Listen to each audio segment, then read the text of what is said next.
Start, sir.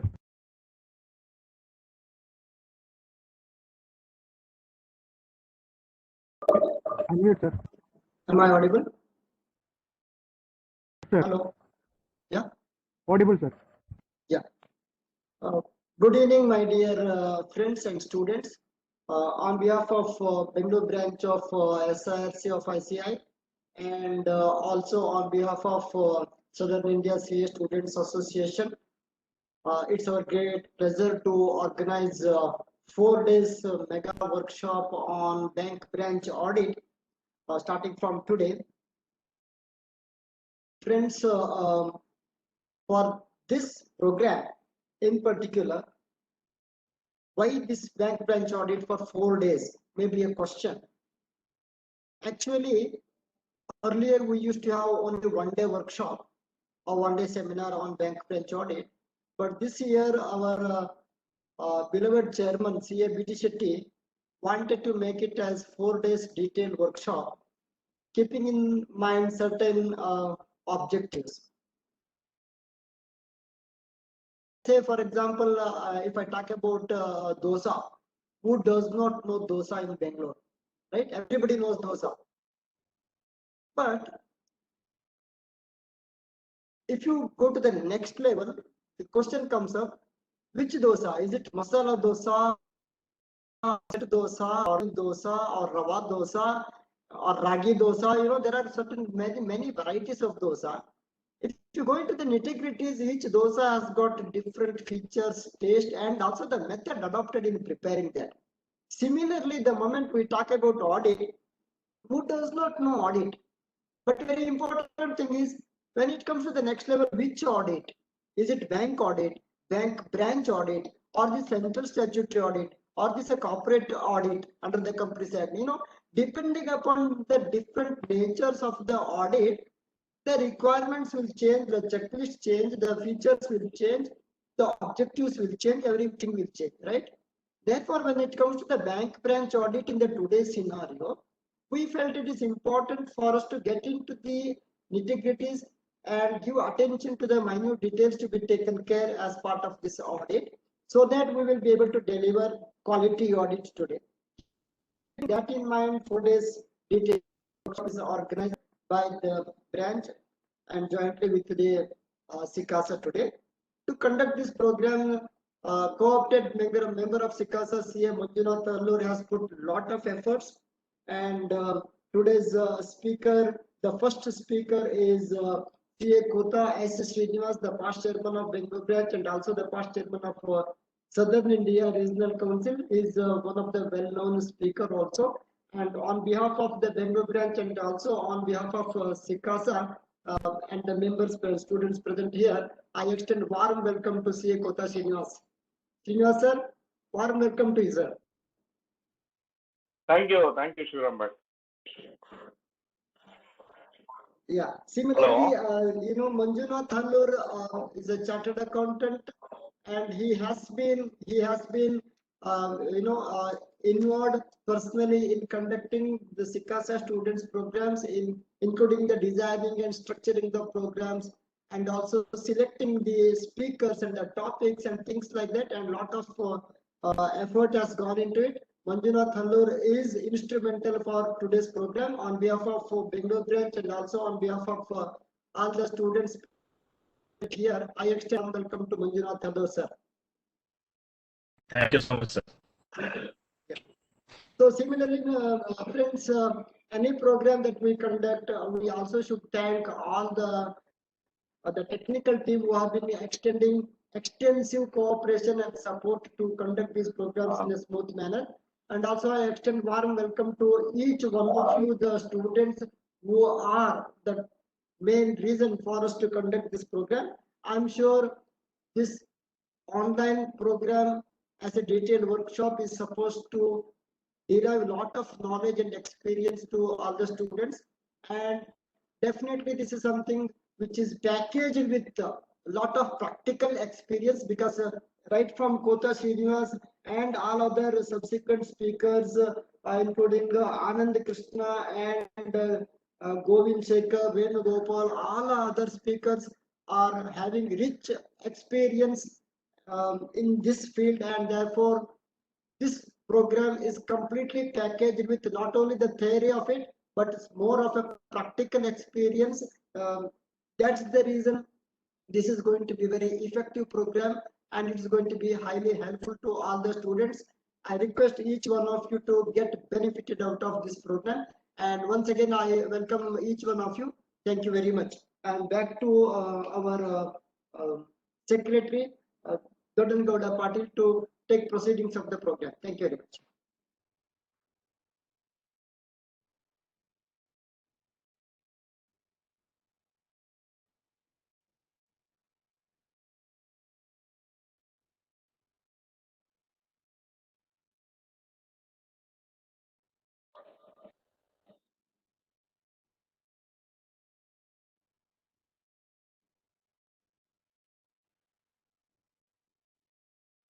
Doddan Gowda, can you hear us?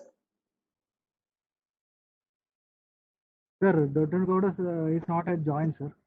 Some issue is facing, some technical issue, network issue. He's trying to log into his mobile, sir.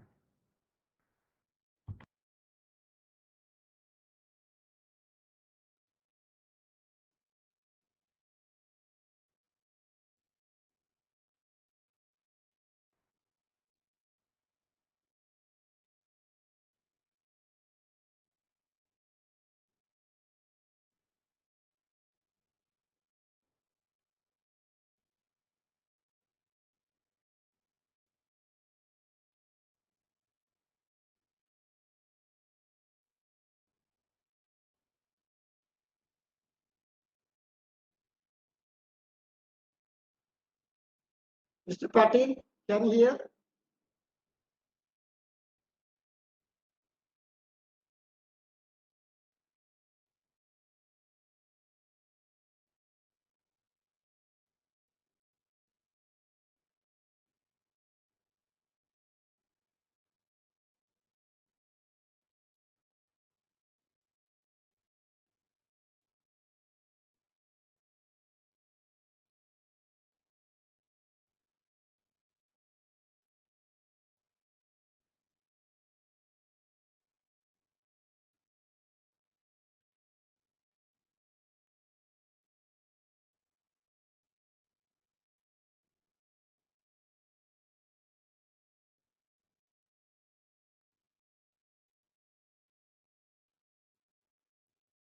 But sir, I called, his sir is telling he is joined 2 minutes. Like. Hello. Sir, are you able to log in and introduce?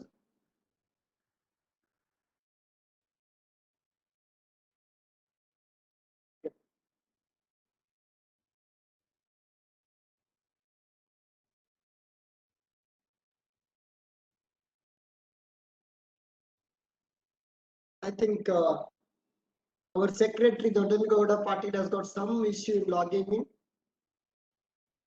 Let us bear with him for a minute.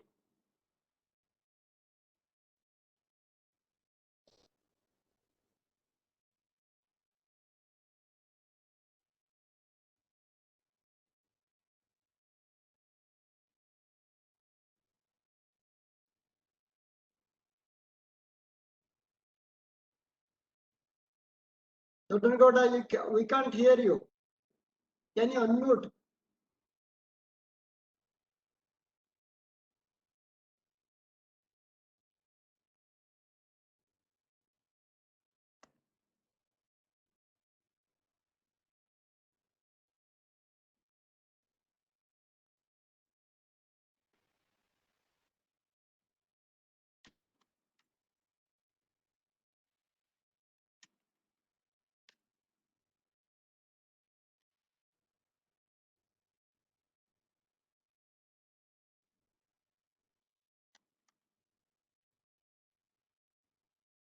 I think there is a problem in maybe some technical problem with Doddan Gowda Patil's system. May I request Manjunath Hallur to introduce CA Kota Srinivas, today's eminent speaker, please? Yes, sir. It would be a pleasure. CA Kota S. Srinivas is a BCom graduate from Bangalore University and a fellow member of the Institute of Chartered Accountants of India and also a member of the Institute of Cost and Works Accountants of India. He is a partner of SSB and Associates Chartered Accountants, Bengaluru. He has served in the institute for over 2 decades, 2.5 years as student committee member of SICASA Bangalore branch, 9 years as managing committee member of Bangalore branch of SIRCF ICAI, and 9 years as the regional council member of SIRCF ICAI. As a student committee member, he has served as a member and secretary of Students Association. During his tenure at Bangalore branch of SIRCF ICAI, he has served in all the positions. He was the chairman of Bangalore branch during 2009-10. During his chairmanship, he started distributing backpack bags to students, and for 25,000 students have been benefited by this initiative. During this year, the branch was adjudged the best branch of SIRC. As a regional council member, he has served from 2010 to 2019. He was the chairman of SIRC during the year 2017-18. CA Kota S. Srinivas sir, as a member of SIRC, has brought in many initiatives which include conducting ARRC, Annual Regional Residential Course on International Taxation, and is successful in conducting 5 ARRCs on international taxation. He organized regional level interstate cricket tournament for members. He was instrumental in collecting around rupees 1.5 crores towards CA Benevolent Fund in the year 2017-18. He conducted around 1,000 hours of CPE programs at SIRC during the year 2017, a first of its kind. He has organized 5 ARRCs during the year 2017 in the SIRC covering GST, international taxation, and Ind AS and corporate laws. He prepared concept paper on coaching classes as chairman of academic advisory group. He was instrumental in developing for SIRC. Improvised IVR system for members and students is made available in 6 languages. Infrastructure development at SIRC was undertaken.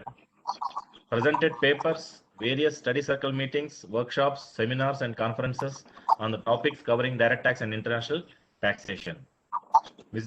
He is a visiting faculty at ICI Bangalore. Authored a book named CA Referencer for Chartered Accountants, which was released by Bangalore branch of ICI as Study Circle series booklet. He is a life member of Karnataka State Chartered Accountant Association, life member of Bombay Chartered Accountant Association, founder of Group Dynamics, a study group on international taxation at Bangalore and Chennai, and he is fondly known for Think Differently, Act Perfectly. With this brief introduction, I would like to present before you today's speaker, CA Kota S. Srinivas sir. Thank you.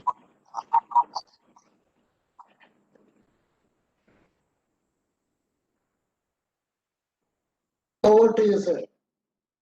Thank you.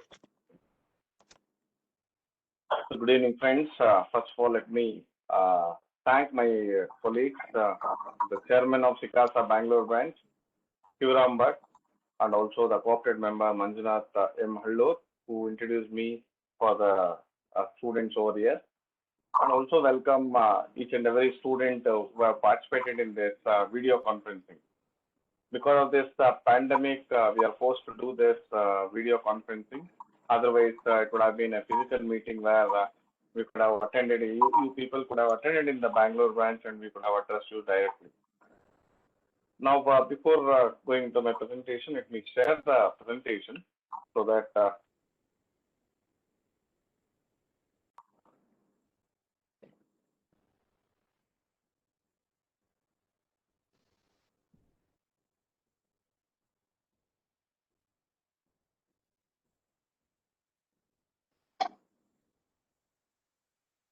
well, students, today we are discussing about, we are starting with this workshop, and as the chairman said, it's a 4 days workshop.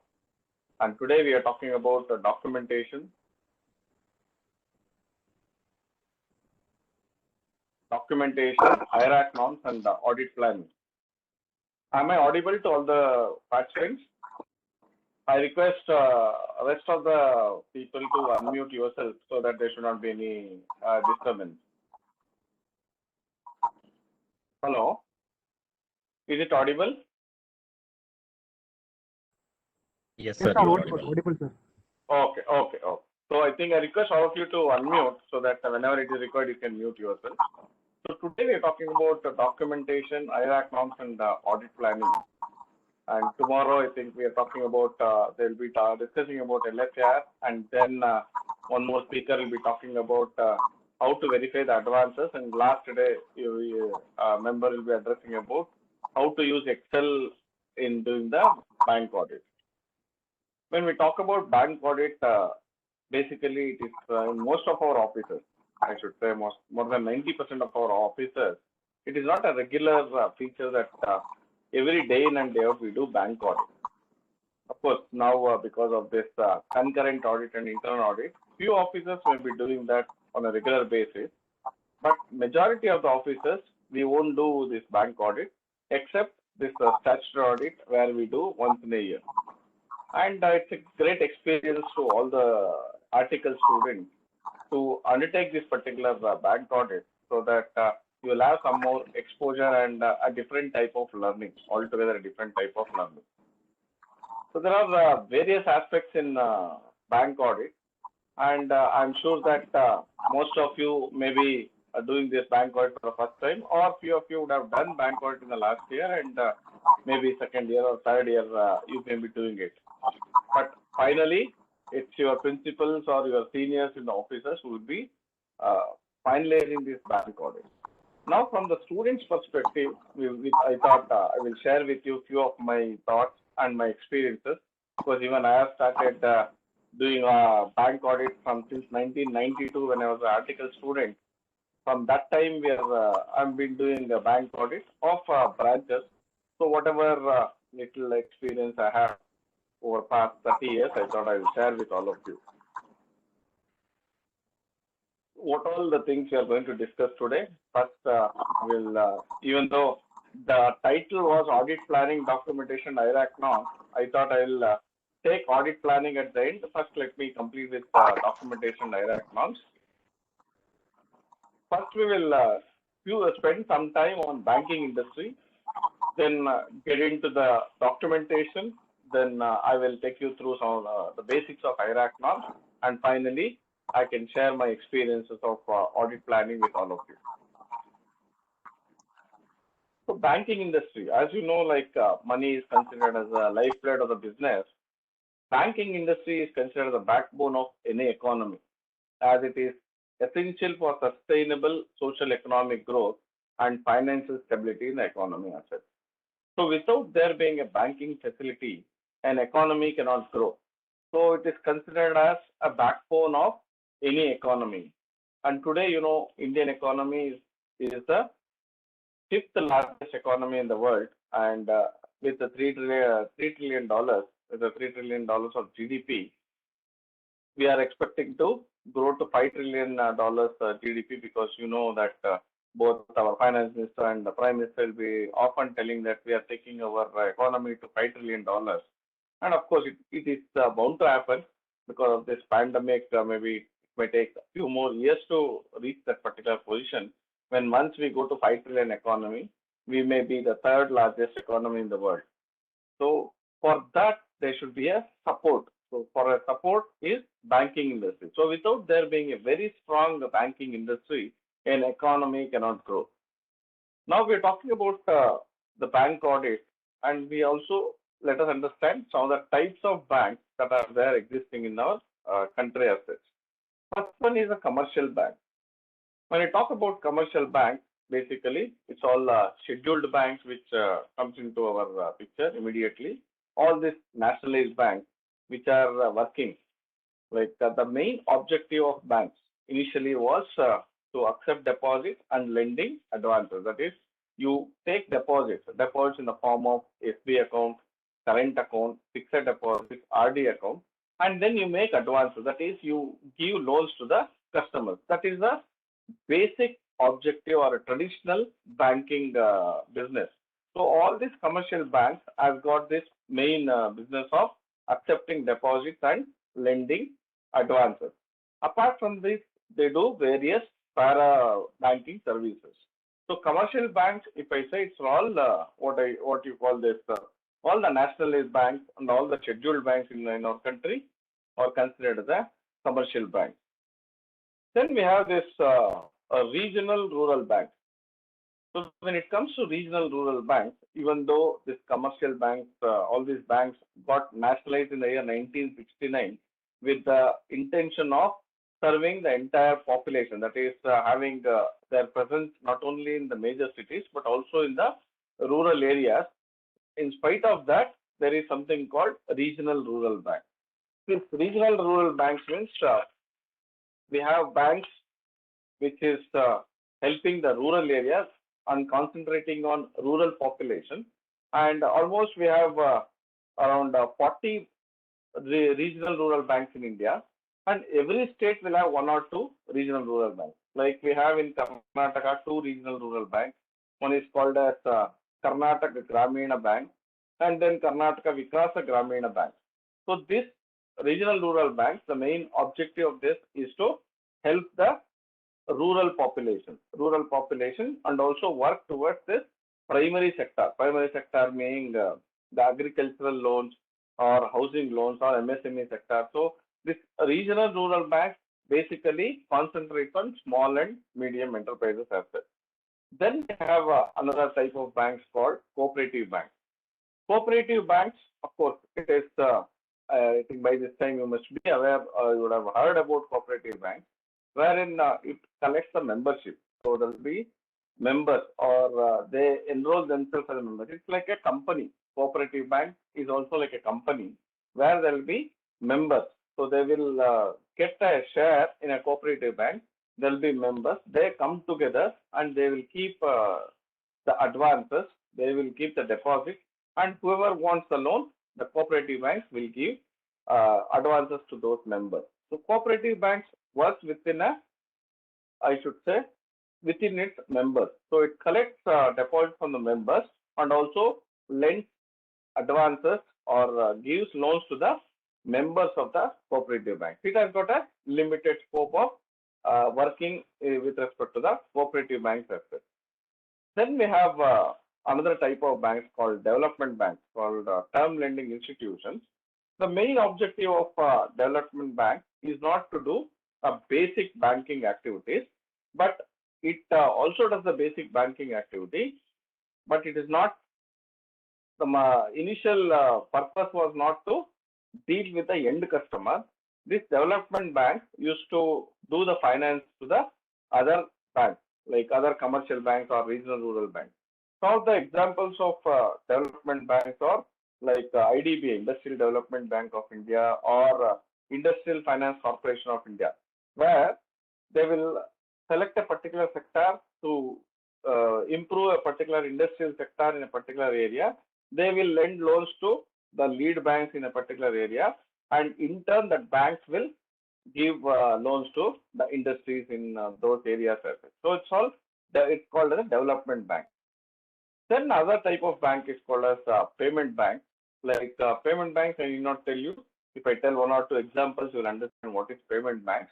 Payment banks, basically, it is not doing the traditional form of banking activities, like accepting deposits and lending loans. Of course, they have given some limit for accepting the deposits, maybe 1 lakh or 2 lakhs, or it keeps on changing over a period of time. The payment banks is basically helps you to make a digital payments as well. Like Paytm is one example. We have Airtel Payment Bank, Indian Post, Jio, NIDL, like that. Some 5 to 6 payment banks are there in India, where their main objective is to help the people to make payments, various digital payments for goods and services. The customers they're going to get it. Apart from this, we also have small finance banks. What is this small finance bank? The small finance bank also is similar to this commercial banks or regional rural banks, where they have certain limitations. It is not that they can go and lend huge advances, but they have a limitations where they help small timers, where they go and underserved or underprivileged or underserved people, where a particular set of people where the commercial banks are not lending loans to them.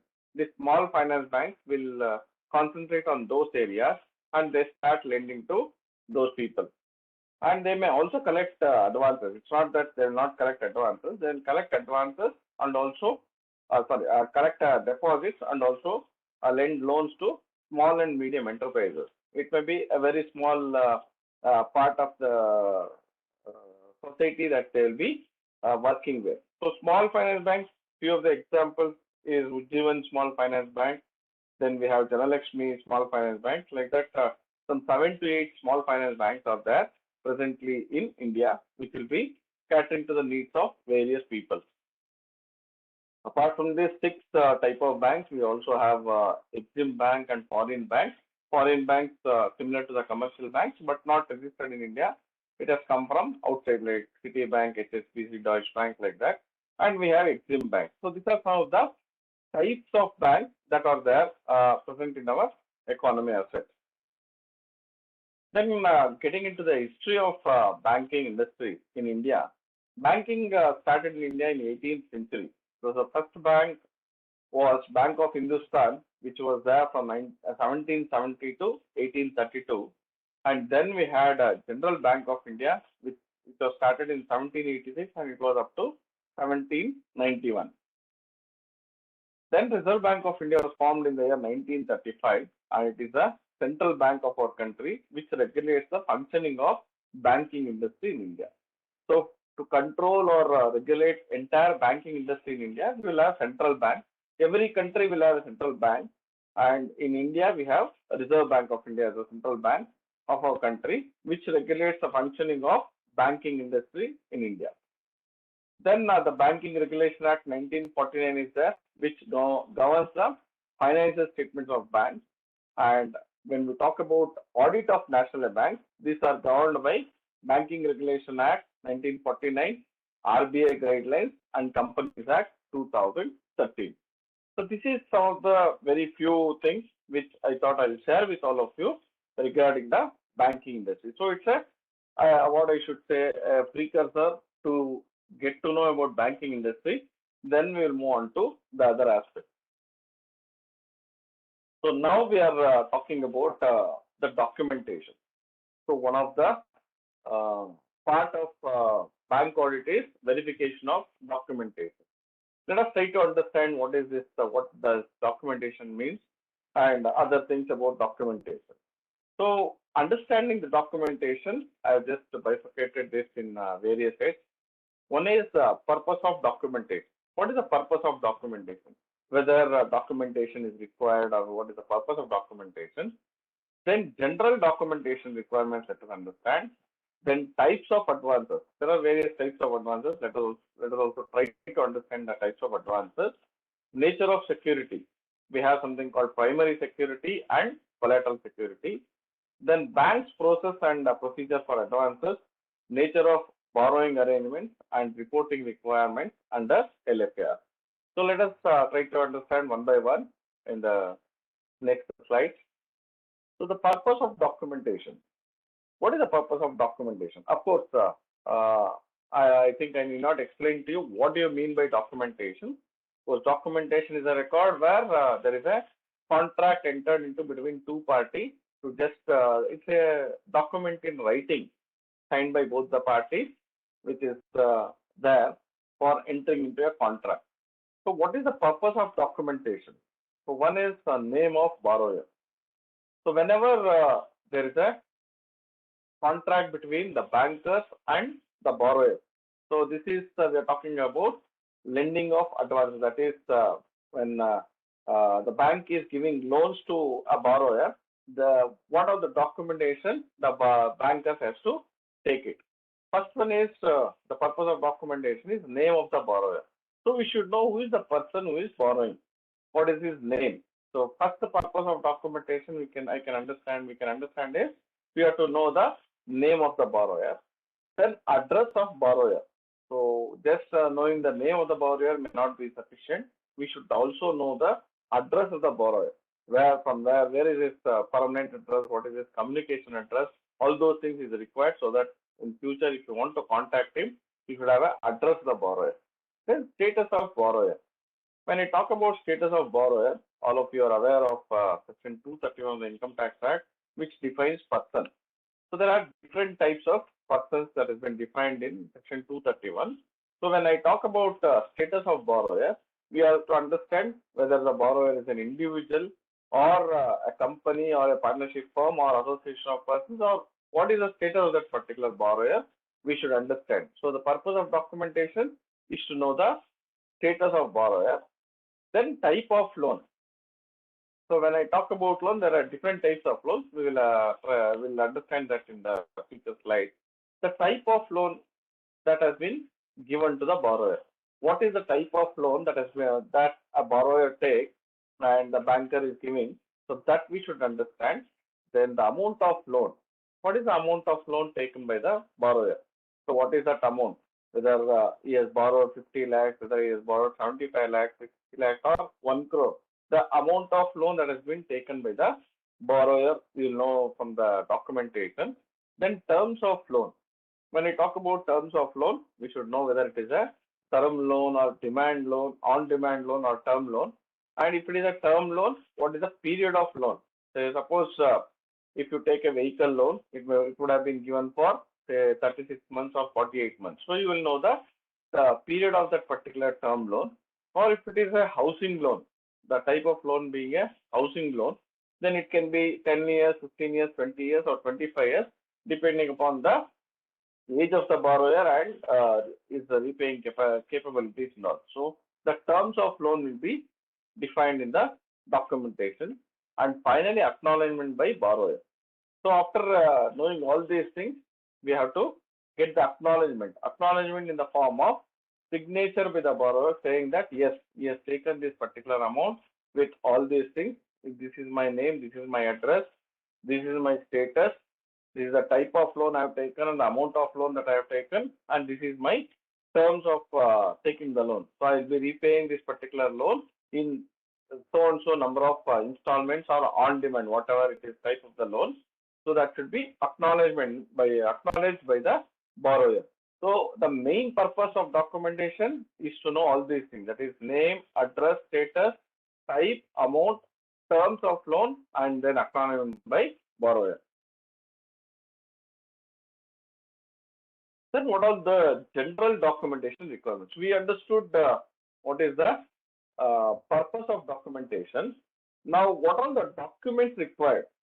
General document required. One is the loan application form. So to get all those things, where to write the name, address, status and all. So there is an application form. And this loan application form differs from bank to bank, and also in the same bank, it differs from loan to loan. So for one particular type of loan, there may be one application form. The other type of loans, there may be other type of application. So the main documentation, it's like a accounting entry. So whenever you make an accounting entry, the primary document is the voucher. So based on the voucher, we are recording the transactions of a particular business. So the primary document for recording any transaction in the books of accounts is voucher. Similar to that, for advancing or giving any loans, the first document will be the loan application form. So you should, the general documentation, first you should know, you should see whether there is a loan application form. Then KYC norms. So when we talk about KYC norms, that is know your client, customer or client norms, for whatever he acknowledges or whatever he states, we should have certain proofs. So attachment should be there. So know your customer norms, say like now he gives his name, date of birth, status, all those things. We may ask for his Aadhaar card, we may ask for his PAN details. Even it serves for both his name, photo, status, and also his address. So for all those things, whatever that requirements are there, KYC norms, that has to be collected. Then acknowledgement of that, as I said, the borrower has to acknowledge that particular loan that he has been taken, and acknowledgement of debt is also there when the loan is taken.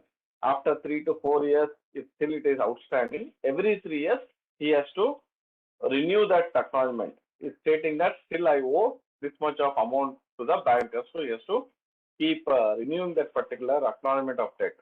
Then photo of borrower. Now the bankers will insist for photo of borrowers because not only the name and address, but they also want the photo of the borrower. Then security documents or title deed. So depending upon the loan that has been taken and whatever the security the bankers get because of giving a particular loan, all those security documents or title deeds. In case of immovable property, they take the title deeds. The original title deeds will be taken by the banker. Then project reports or projections wherever required. In case of a new loans for the business or profession, then the bankers insist for a project reports or projections. So usually bankers say, kindly give us your projections for next 3 years or 5 years, depending upon the period of loan that has been amount of loan and also the period of the term of the loan. They may ask for next 5 years projections. So maybe you would have most of you would have done that project report where for your clients, if they want to go for a bank loans, these things will be required, and you may have to prepare that, and the banker should go through that project reports and projections, based on which they can decide what is the amount of loan this particular business needs. Then borrower credibility. After giving all those documents, the important thing that one has to see is what is his credit worthiness and what is his credibility. Whether if I lend this advance or give this loan to a particular borrower, whether I'll get it back. So because the bankers, when they give the loans, one of the primary intention of giving loans is to earn income. See, whatever deposits the bankers collect, and they have to pay interest on that, like SBI account, current account, they may not pay the interest. SBI account, fixed deposit, or recurring deposit, that's all liability for a banker. That they have to repay the deposits, also pay interest on that. So what is the income part for a bank is from the loans, interest on advances, that the loans that has been made by the banker. So before making a loan, they should ensure that they will get back that loan. That is, the borrower will repay the principal and also pay the interest, because interest on borrowing is the income of any bank asset. So they will take all the required precautions to know the credibility of the borrower. So when once you see a documentation, because now in bank audit, what's happening in most of the cases, because it's all centralized, it was all server based, many banks, wherever if you are going for bank audit, you may not get to see most of the documentation, because they say it's all sent to some central office, or they have a separate place where to keep the documentation of a particular region or sub-region. So it may not be available for you to get all the documentation.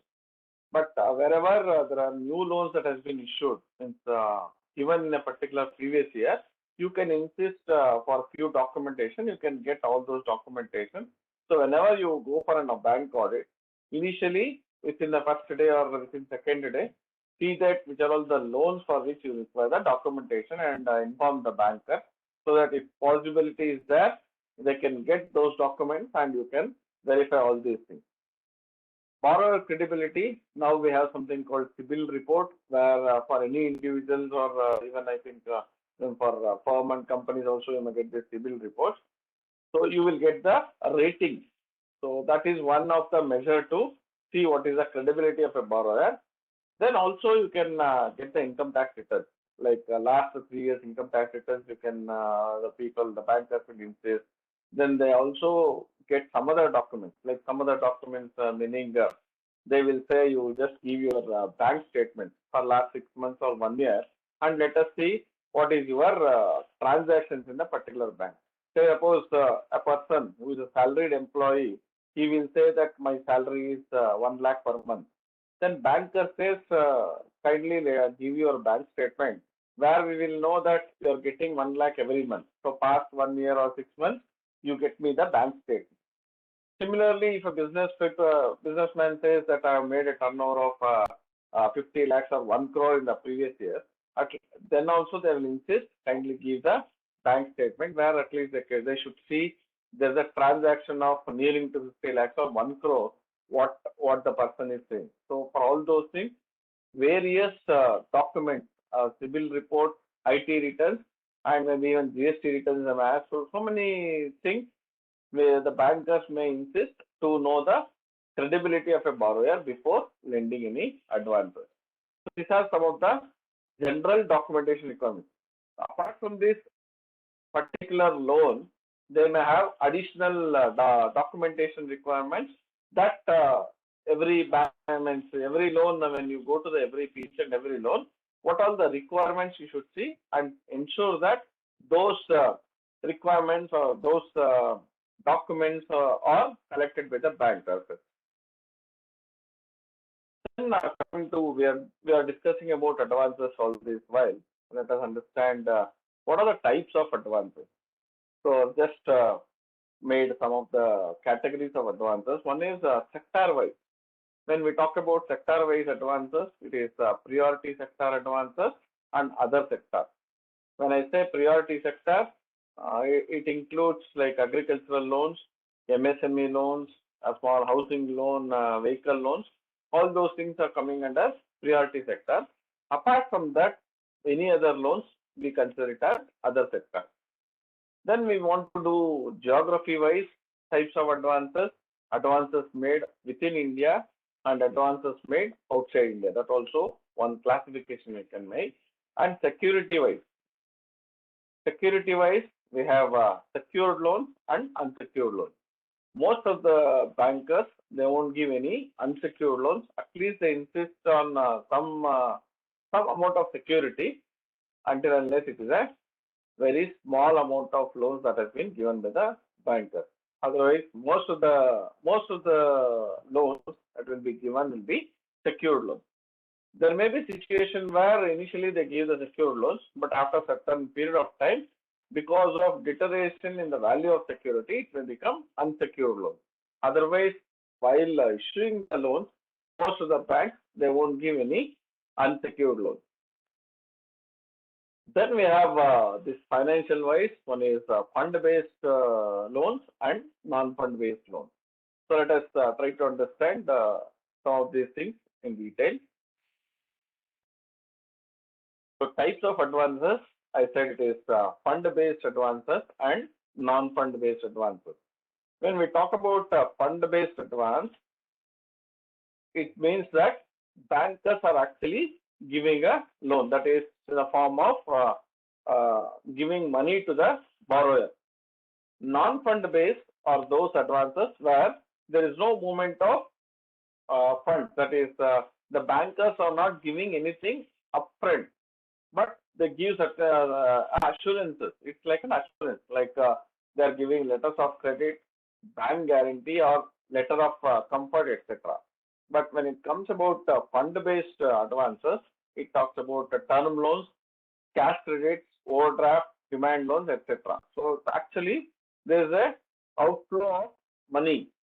In fund-based advances, there is actual outflow of money. In case of non-fund-based, there is no outflow of money. There is only a initial guarantee. After happening of certain events, it's a contingent type of loan, where after a particular period of time, because of happening of something, the bankers may have to give that particular or discharge their what is that guarantee that they would have given. At that time, the non-fund based may become fund based. So initially, when they give the loans, there will be fund based and non-fund based type of advances. Then we are talking about types of advances.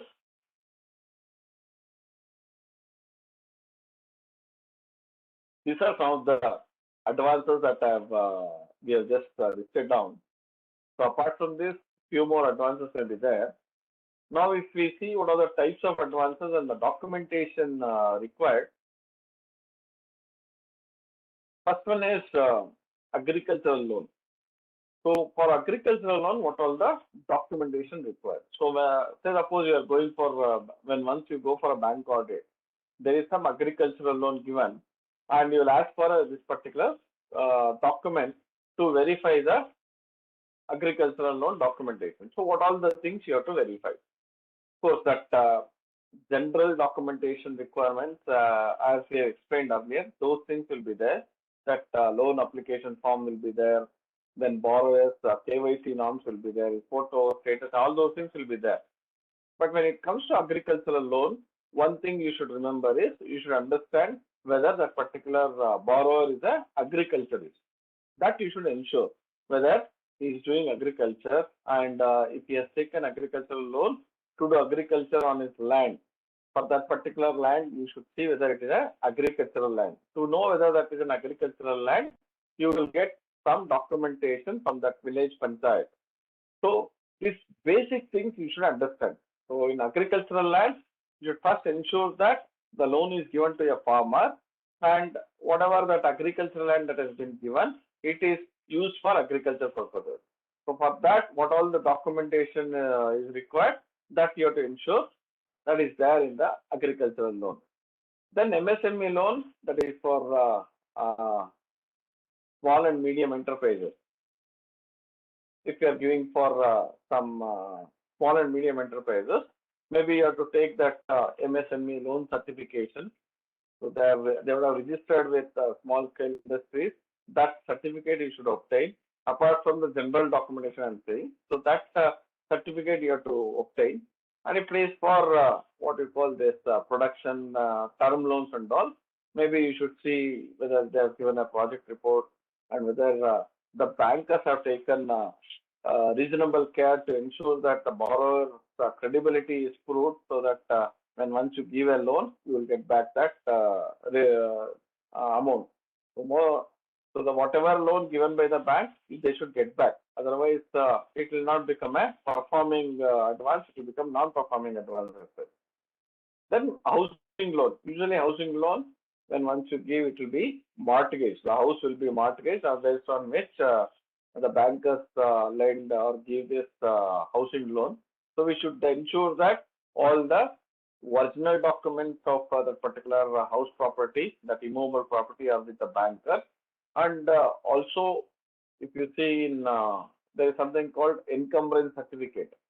If you go to the register of registrars, they will give something called encumbrance certificate, where the property will be, they will give the details of who was the owner, from which owner this particular property has been purchased. So all those transactions with respect to a particular property will be given. So in that also, the bankers has to create that mortgage. So when once they create the mortgage, that will be exhibited in that encumbrance certificate, stating that this particular property is mortgaged to such and such a bank, and this is the loan amount that has been taken. So when you are verifying housing loan, ensure that all the original documents from the master deed. It's not just the transaction between the borrower and the previous owner. You should get all the previous, that is like from master document till the date of transaction. All those things should be there.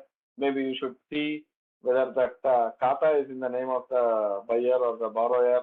Then you should see whether the municipal taxes have been paid. Then you should ensure that encumbrance certificate shows his name, that he has purchased from such and such party, and this loan has been mortgaged in the name of the banker. And also you should ensure that insurance has been taken, because if something happens to the house property, it will be difficult for the bankers to recover that particular loan. So ensure that there is a insurance coverage on that particular property. And also now bankers are ensuring that there is insurance coverage on the borrower also, because if something happens to the borrower, they want to ensure that that insurance amount will be adjusted against the loan that has been given. So there will create a lien on that particular insurance policy. So for housing loan, there will be various other documents that you have to take. Then there may be something called an education loan, like maybe all of you are doing this educational this thing, like post-graduation courses. All of you are doing CA. If you have, any one of you have taken education loan to pursue your CA course, when you go to the bankers, they will insist on uh, previous records like SSLC mark sheets they'll ask, and second PC mark sheets they ask, and if you say I'm doing CA, they may ask you some of the documentation or your registration with the institute they may ask. Other security, who is the security, like if you are not repaying, whether your parents, one of them has given security. So all those related documents they will ask for education loan. Then export credit, of course, they will get the details of the person, the person to whom you are exporting, whether you have got import-export license for that, and whether you have got any letter of guarantee or letter of comfort from the importer. So all those other additional documentation they may ask for. Then social infrastructure loans. Then we have Kisan credit card. Kisan credit card is also similar to agricultural loan, where a farmer will be given a type of credit card. It's not like what credit card, debit card we are talking or we are using for the bankers.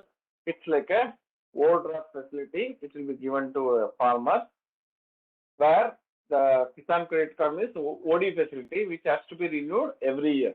So the farmer has to repay the principal amount and the interest within a period of next 1 year. So today, if he is taking the loan, today is what 25th of March 2021. If he takes one say 1 lakh of Kisan credit card, by next year, that is end of 1 year, year one, that is 24th of March 2022, he has to repay the 1 lakh rupees of loan that he has taken, plus interest, whatever the interest that has been charged for 1 year, everything he has to repay and it has to become zero. Then he can renew it for next 1 more year. Then we have term loans. Then will be various type of term loans, like even housing loan is a term loan. Education loan is also a term loan. Then we may have a vehicle loan. That is also a term loan for a period of say 36 months or 48 months. Depending upon the type of loans, you will take the documentation.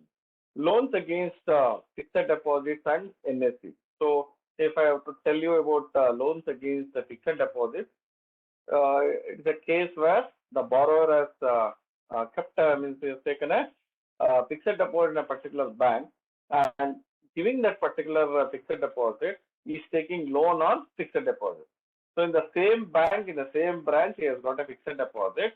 On that fixed deposit, he is borrowing. So it is loan against the fixed deposit of the bank. So once you are giving a loan against fixed deposit or this NSC, National Savings Certificate, you should ensure that he has endorsed that. So he has to give that, and lien has been created, and he has assigned that particular fixed deposits and NSCs to the loan. So the back of the fixed deposit he has to sign and he has to give it. So and the original copy of the fixed deposits and National Savings Certificate should be there, forming part of the documentation. So when you are verifying the documentation with respect to loan against fixed deposits and NSCs, ensure that the original fixed deposits are there and he has signed and given that fixed deposits against this particular, assigned that fixed deposits to get this particular loan. Then loan against LIC policies, even in LIC or any other insurance companies, this insurance policies we have taken for a period of the policy may be for 20 years or 30 years, but after a few years he wants to borrow some amount, so he wants to take loans. So you can create that, but we can give this surrender, means we can against this insurance policies, he can create a lien. So he has to go to the insurance company, he has to get a surrender value. Surrender value means on a particular date, what is the value? You would have paid insurance premium for 10 years. The policy period may be 20 years. So you would have paid premium for 10 years, and because he cannot get back get the money, he can borrow against that particular insurance premium. So on that, but at the end of 10th year, he can go and get the surrender value of that particular policy. Based on the surrender value, the bankers may give loans to the borrower. So it can be 75% of the surrender value or 80% of the surrender value, depending upon the percentage they fix, based on which they will give a loan to a particular borrower. Then we have this gold loan. So gold loan, all of you are aware of gold loans, so I need not explain about gold loans. So when we talk about gold loans, we should ensure that whatever the advances made against the gold ornaments, that you should ensure that it is there in the banker, there with the banker. And gold loan cannot be given against the bullion. That is, it should be given only against, should be taken only against the ornament. That is gold ornaments. The gold bullion, it is not considered as a gold for the purpose of lending. So the bankers cannot take the gold bullion and give loans to the person who is the owner of that particular gold bullion. So it can only give gold loans against the gold ornaments or any other type of ornament like diamond, silver, platinum and all. So it's not that they give loans to the bullion, the pure gold asset. Then we have mortgage loan, as I explained with respect to the immovable property. Vehicle loan already I have explained. Apart from education loan, sometimes they'll be giving personal loans also. Of course, all of you are having cell phones now, mobile phones. Once in a week, you may get a call from someone saying that, are you interested in getting a personal loan? We will be interested to lend you the personal loans. So one suggestion here is, kindly don't get into these telemarketing traps, because when you take borrow from unknown sources through telephone, if you start borrowing loans, then there will be huge hidden costs in that, and there may be situation that you end up or land up paying more than what you are supposed to pay. So there are various examples you would have seen in the papers also, where there are certain companies which have come to India or through sitting outside India. They are lending loans to all these youngsters, because they'll be lured with all these phone calls. They'll be interested to take the loans, so they will take the loans, and since they cannot repay that loans, the interest also will be huge. Interest will be there, and there are various cases where these youngsters have surrendered themselves in the sense they have suicided themselves because they cannot repay the loan. If they borrow 5 lakhs, after a few years, it becomes 10 lakhs or 15 lakhs where they cannot pay. And to repay one particular loan, they are borrowing loans from other bankers as well. So one caution to all of you who are listening, don't get into all these telemarketing loan things, and don't borrow from any of the unknown sources. If you want to borrow loan, kindly enter into any bankers where face to face you sit and you understand what are the terms of that particular loan, you sign, and whatever that security they are asking, you give all those things, and borrow in the nationalized banks or any type of banks. What I'm saying is, see that you are going and sitting there face to face, and you get the loan. And whenever you take a loan, have an intention to repay it. Just to take a loan and not to repay, don't do any of this adventure, because there are a lot of people who have been suffering with all this telemarketing loans as well. Then we have cash credit and overdraft facility. All these things, and even working capital demand loans, where all these things will be given for businesses. So when they give cash credit, they give against the stock statements or the stock of a particular business, or the debtors and paid creditors, all those things. They will calculate all those things, and they will give the margin based on the stock, because for the working capital, businesses require loans. They give overdraft facilities to businesses, cash credits to businesses. Then we have foreign currency loans, not in Indian rupees, it may be in foreign currency. Then we have other types of loans, that is bills discounted. So whether it may be a check discounting or a bill which has been received. Like what happens, certain bills, like if a person has worked for a particular government, then maybe the government will give a bill. They will sanction, means they will approve that work that has been given, and they will raise a bill. But sometimes it may take a few months to get the actual payment. But they would have approved that particular work, and also they may state that you are eligible for this much of amount, but it takes some time. So that sometime, whatever it is, whether 1 month, 2 months, 3 months, the person who has done the work, he may not be in a position to wait for such long period, because he would have invested some amount. So he can approach certain bankers and say that these are all the bills which has been issued by the government or even private people, where they have credibility when they give the bills, when they approve for payment. After 2 months or 3 months, I am getting the payment. At that those things, the bankers may come forward and they discount those bills, so that with a small what do you say, a profit, like a small interest for that particular period of 1 month or 2 months, then we discount the bills. Then we have a letter of credit, bank guarantee, or a letter of comfort. So letter of credit for the customers who are all there with the bankers, they will give letter of credit. So the credit worthiness of a particular person will be given by the banker. So a person who is banking with a particular bank, if he wants some credibility statement, or somebody asks what is your credibility, then they may go to the bankers and say, this is what I've been doing with the bank, or this is the accounts that I'm maintaining with the bank, this is the transactions I'm doing with your branch, kindly give me a letter of credit. So the bankers may give letter of credit. Then bank guarantee. So if for certain transactions, certain parties, they ask for bank guarantee. So the bank guarantee also will be given by the bankers to their existing customers. For that, sometimes they may take the security, sometimes based on the relationship and based on the value of the transactions, without security also they can give bank guarantee. Then we have a letter of comfort. So this letter of comfort, usually difference between letter of means letter of credit and letter of comfort. If you ask me what is letter of comfort, so to give you an example, like one of the customer of a bank, he wants to import certain goods. So the person who is sitting outside, the exporter from outside India, he wants to send some either goods or services for which he expects some amount from, means he wants money from the person in India who is going to get those goods or services. Now he doesn't know the credit worthiness of this particular person, but just to know that he cannot keep quiet because he has to do the business.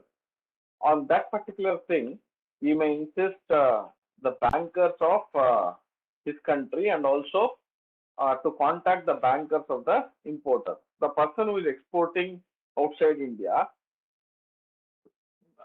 his banker can get in touch with the banker of the person who is importing in India. Then these bankers can give based on the transactions, this bank can give letter of comfort to the other bank, so that they may say that yes, we have seen this particular person who is dealing with us, who is transacting with us. We will give you a letter of comfort. After receiving the goods and services, you will definitely repay this particular amount. The same thing can happen reverse also. Like if a person in India is exporting something outside India, he can also get letter of comfort from outside India from that particular banker, the banker of the importer. He can get it so that he can freely send the goods or services, and he need not worry too much about receiving that particular amount. So for all those types, means each and every type of loans, there may be different type of documentation. So how do you remember all these things? It may be difficult for all of us to, each one of you to remember what are all the types of documentation required for each and every type of advance. So when you go and sit there in the bank where you are supposed to verify the bank audit, I mean the documentation, then there will be certain guidelines. Each and every bank may have certain guidelines for this particular loan. What are all the basic documentation you have to obtain? And of course, being the students, when you go, maybe you can take the help of your seniors or your principal, they will also explain to you what are all the documentation required for each and every type of loan, and then you can start verifying those documentation. So one thing you should remember in all these, most of these cases, when you are verifying the documentation, ensure that original copies are there with the bankers and not the Xerox copies or duplicate copies.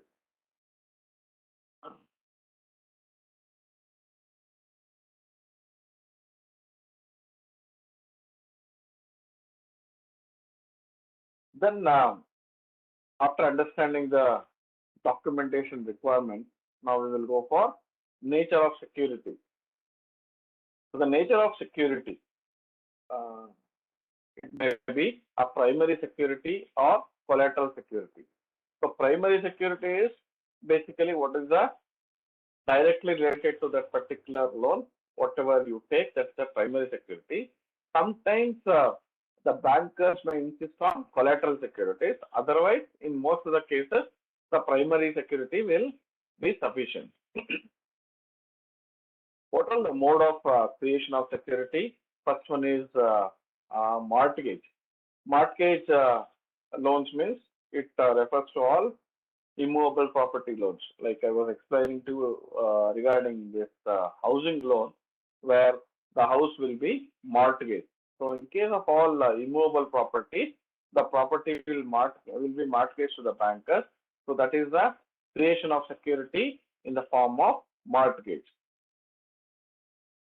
Then the other type of creation of security is in the form of pledging. Pledging means to give away. So you are pledging something on which you are getting a loan. So one of the examples may be a gold loan. So when we talk about gold loans, you will pledge the ornament. So we cannot say that when we are giving the gold loans, it should be the original gold loan. It's not that we give duplicate gold loans and take gold loans. So you have to give the original gold loans, because in many houses you see that there are two sets of gold ornaments. One is original gold ornaments, and same thing replica, they have duplicate gold ornaments also. So when they are within the house, they wear these gold ornaments. Few people, when they go out, they wear all this what do you call this what do you call the duplicate gold ornaments as well. But when it comes to bankers, we have to give original gold ornaments to take gold loan. Just because when we go out, we use duplicate this thing, we cannot keep duplicate gold ornaments in the bankers and take loan.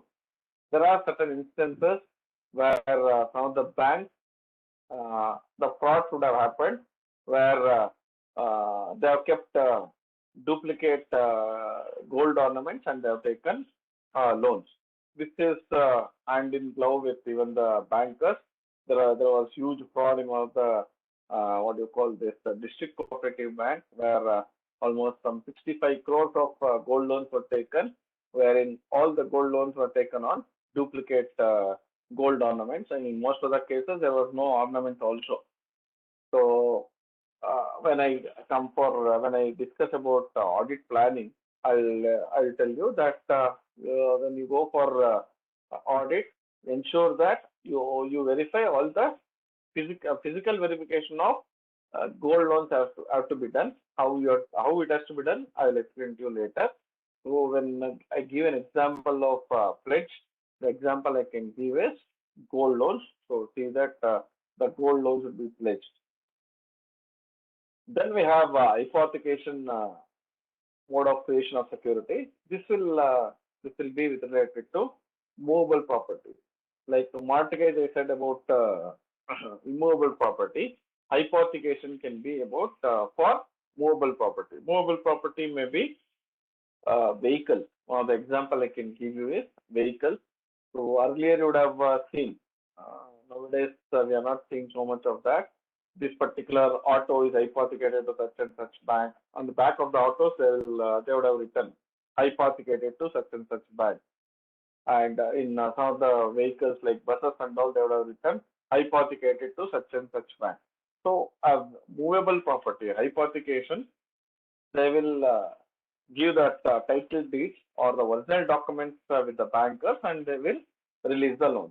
Even for livestock, the hypothecation will happen. That is, a farmer can buy sheep or buffalo or cows and all. That may be hypothecated. Based on that hypothecation, they will give the loans. Then assignment is one more creation of security. Assignment, as I said, that you will assign fixed deposits or national savings certificates, loans against fixed deposits and national savings certificates. You will assign that. So based on this fixed deposit, against that fixed deposit, we are borrowing loan. So that has been assigned. You will the borrower will sign that particular fixed deposit and what you call this national savings certificate, and you will assign that, and on that you will take the loan. Then other way of creation of security is set off. So the borrower may take some loan, and also he may have certain deposits in the same bank. Like he may have some personal loans, and he may have fixed deposits or recurring deposits in the same bank.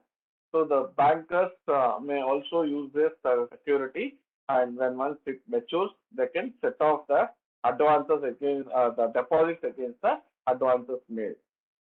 Then lien, the same thing, like the fixed deposit can be one example for lien, or even the insurance policies, as I was explaining in the documentation. I said now in the house property, it's not just the bankers insist on the insurance on the house property, but also they insist on the insurance of that particular person who has taken the housing loan. So that when he takes a loan, say like a borrower has taken a housing loan of 50 lakhs, then the banker says you just take an insurance for 50 lakhs.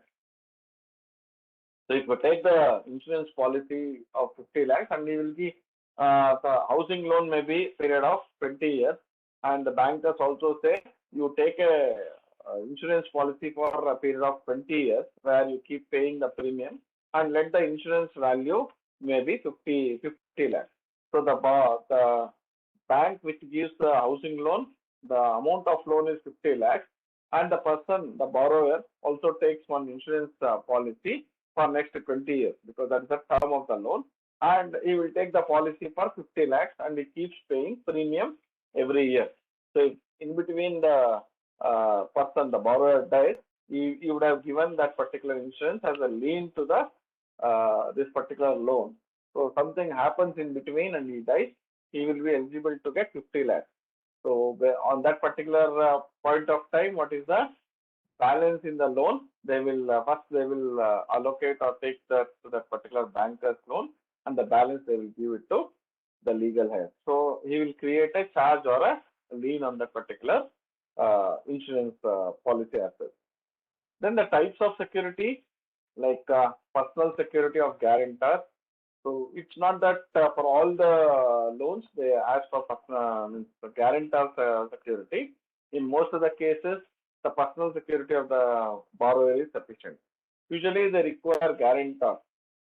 So what happens usually in case of housing loan, if say husband is earning and he is taking a housing loan, he will also put the name of his wife. So there will be co-owner. In case of co-owners, there is no requirement for additional guarantor. So in those cases, they will add the name of wife also.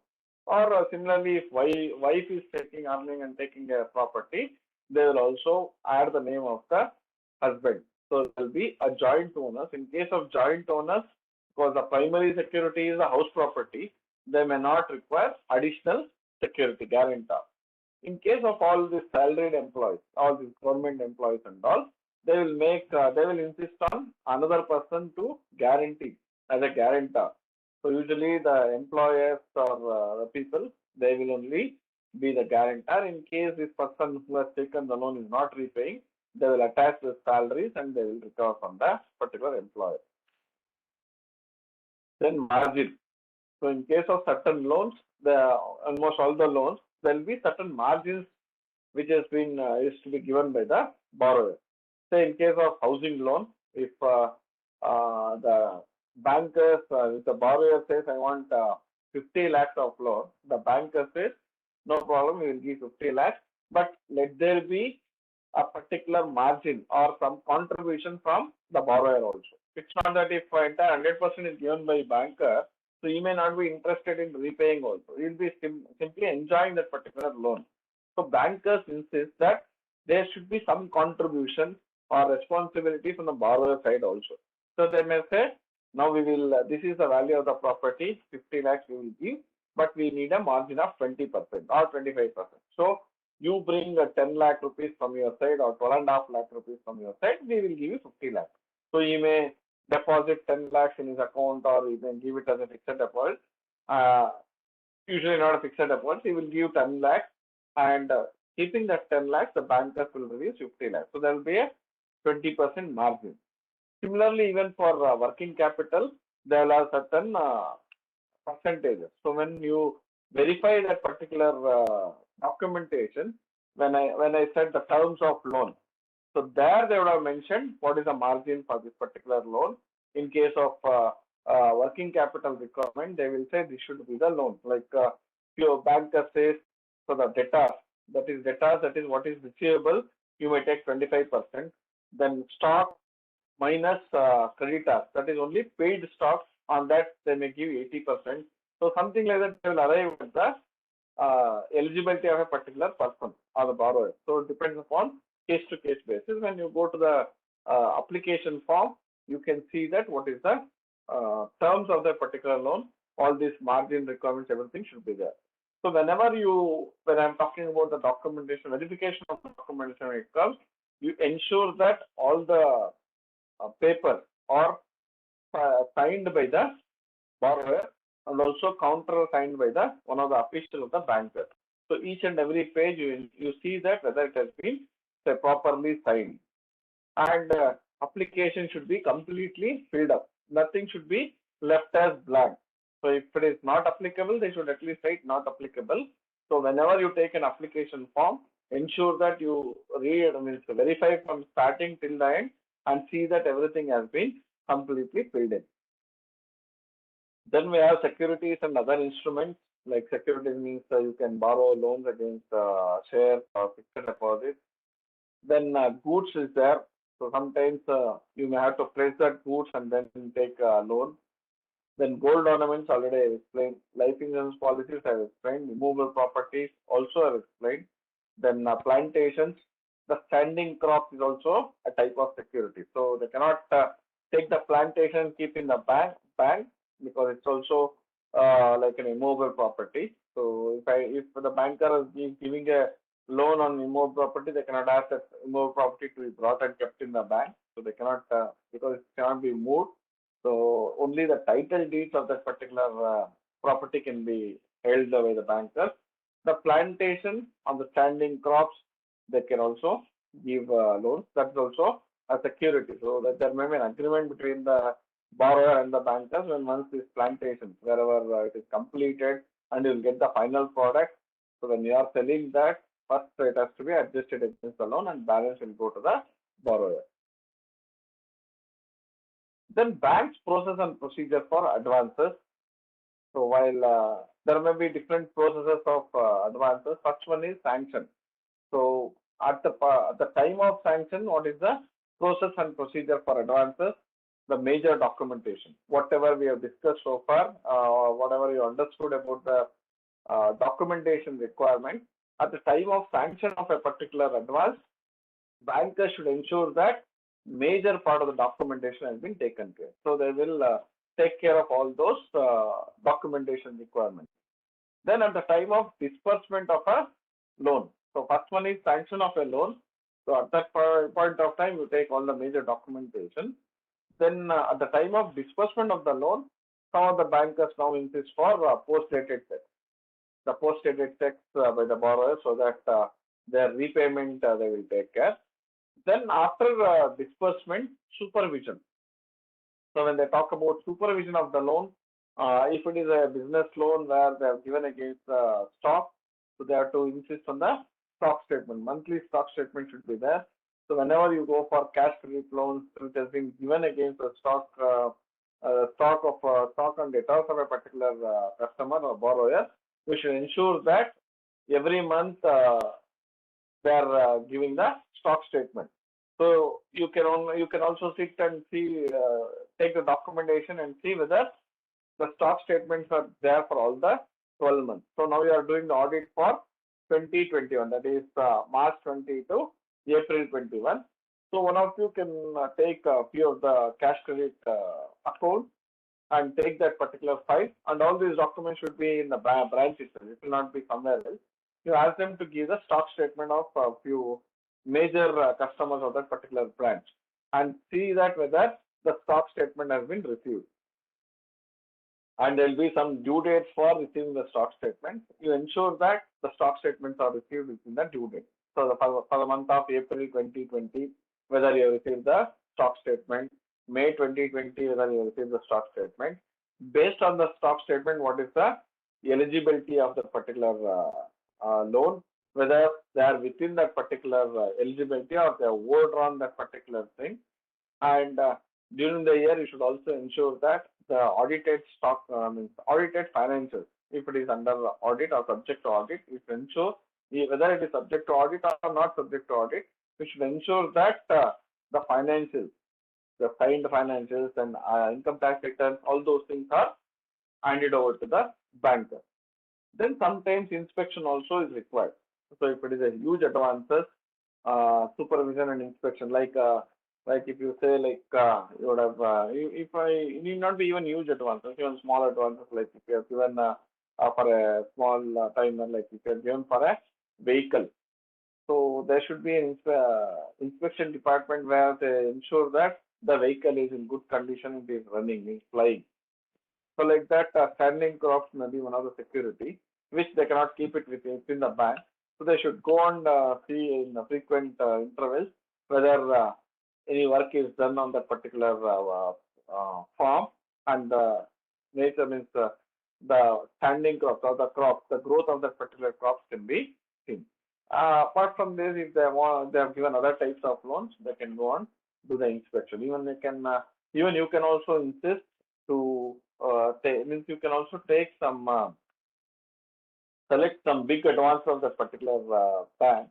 If it is a manufacturing unit, you can just go there, and they would have given some stock statement. So you can go there to that particular entity and see in their books of accounts. They will be maintaining books of accounts, whether the stock given to the bankers and the stock in the books of accounts are matching. That also you can see.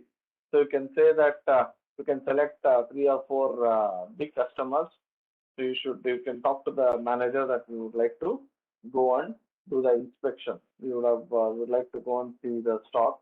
So they would have given some stock. They will say one of the customer may give that he has got stock of 5 crores or 6 crores.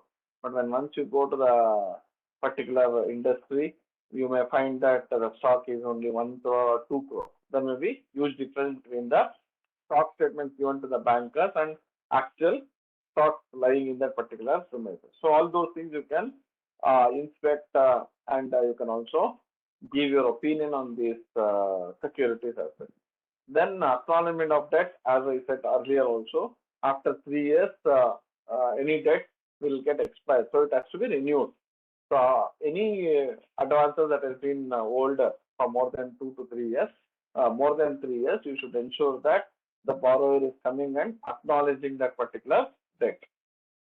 The example is, say, suppose you have given a loan of for a housing loan you have given, which is for a period of 15 years. So after every 3 years, the banker should insist, call the borrower and see that they will acknowledge that debt after every 3 years. So one is acknowledgement of debt. They should ensure that the borrower is still there and is active, and you can see that particular borrower as a banker. Then also is acknowledging the outstanding balance after 3 years that he has to pay this much to the banker. So that acknowledgement of debt you have to ensure for all those loans which is outstanding for more than 3 to 4 years. Renewal, revaluation of security, etc. In some huge big advances where the securities are being given, if it requires revaluation of the value of security, that also you can include. So if they have given some immovable property, they would have given some valuation report. So at the time of borrowing a particular loan, they would have given the valuation report, and they also give the legal valuation. So legal complaints or legal from a lawyer, they will take what is that, whether this particular documents are proper. So even the lawyer will give his legal opinion, and the valuer will give the valuer will give this what do you call this the valuation of the particular property. What is the valuation of property? Based on that valuation of property, they will fix up the loan. And if the bankers feel that this security has to be revalued after a certain period, then you can they may get the revaluation report. So, and each bank has its own process and procedure. Whatever we discussed so far, it may not be a standard procedure for all the process for all the banks, and also it may not be a standard procedure and process for each and every type of loan. So it depends upon bankers to bankers, and the same bank. It also depends between each type of loans. So these are all some of the things I thought I will explain to you regarding the documentation, and a few more things. The nature of borrowing arrangement. One is we have sole banking arrangement, consortium arrangement, and multiple banking. Sole banking means the borrower is getting the loan from one particular bank. Then we have consortium arrangement. Consortium arrangement means where two or more banks come together and they will give certain loans to a particular borrower. Then multiple banking means the same person getting loans from various banks. He can get loan from bank A, can get loan from bank B, can get loan from bank C. That's a multiple banking. He gets the loans. He gets different types of loans or different type of facilities. Then reporting requirements under LFR. So now we would have verified all these things. Where you have to report, we have something called long form audit report.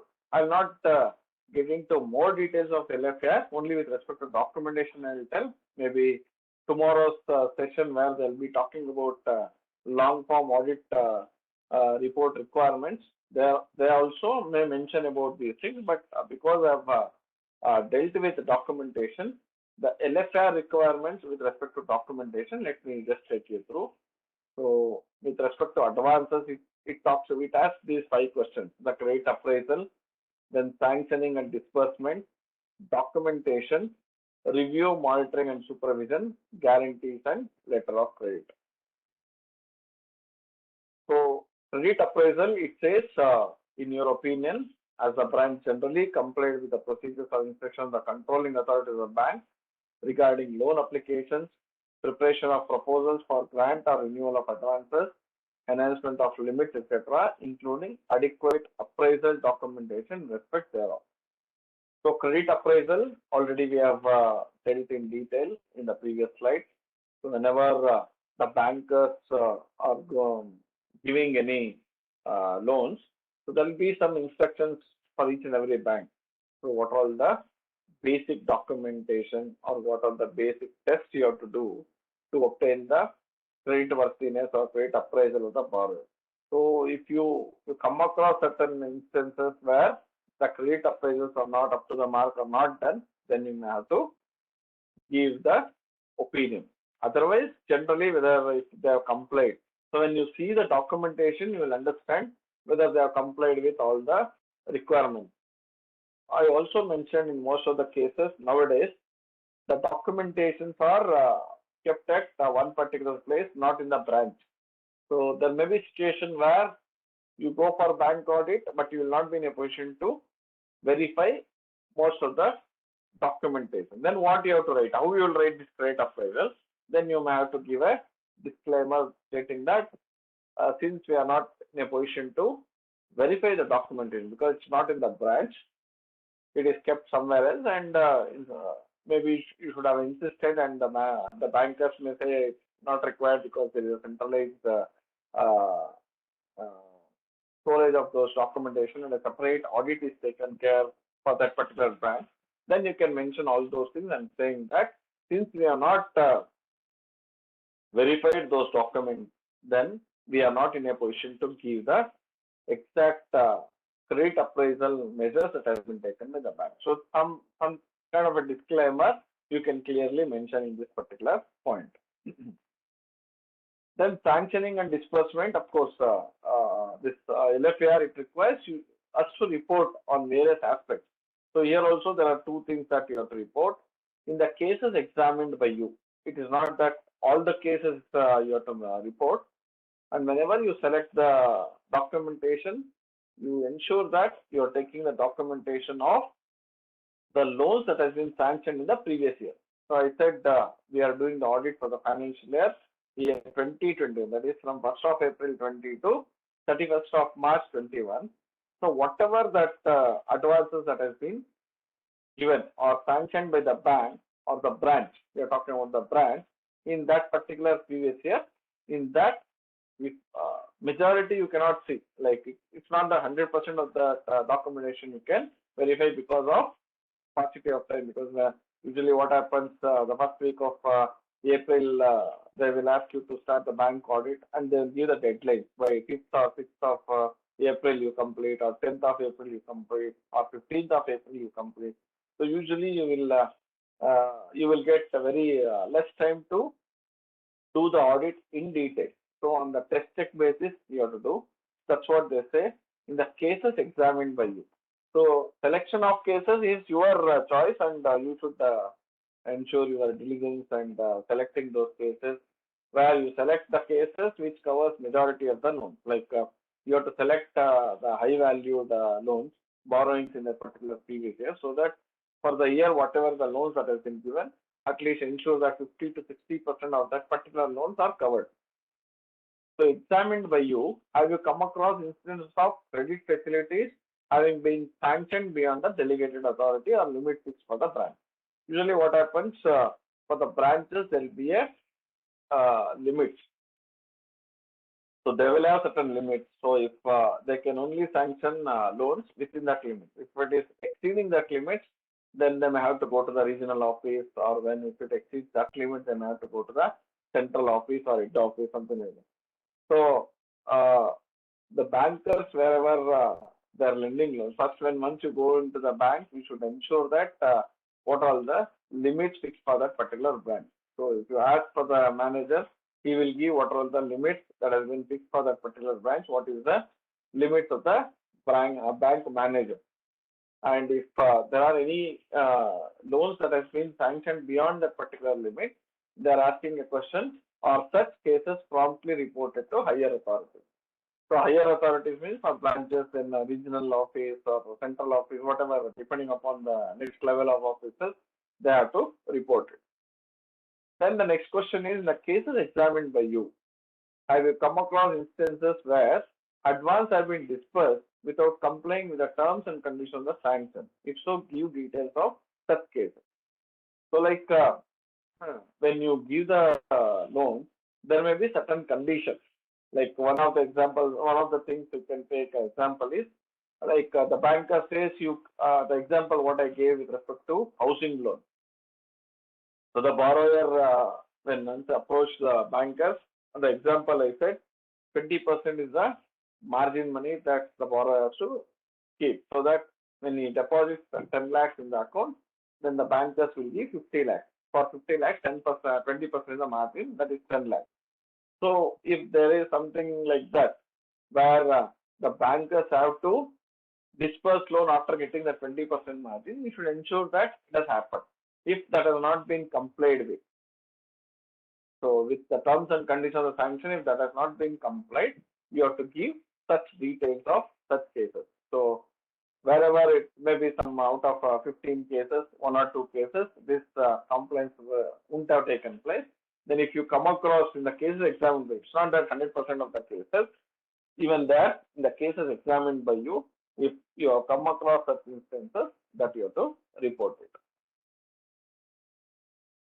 Then documentation per se, like credit facilities released by the branch without execution of all the necessary documents.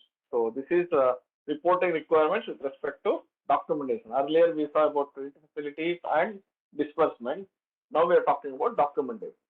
So all this time I've been explaining about what is the basic documentation, what are the requirements. So if you just to see if any credit facility has been released without execution of all necessary documents, then that has to be reported here.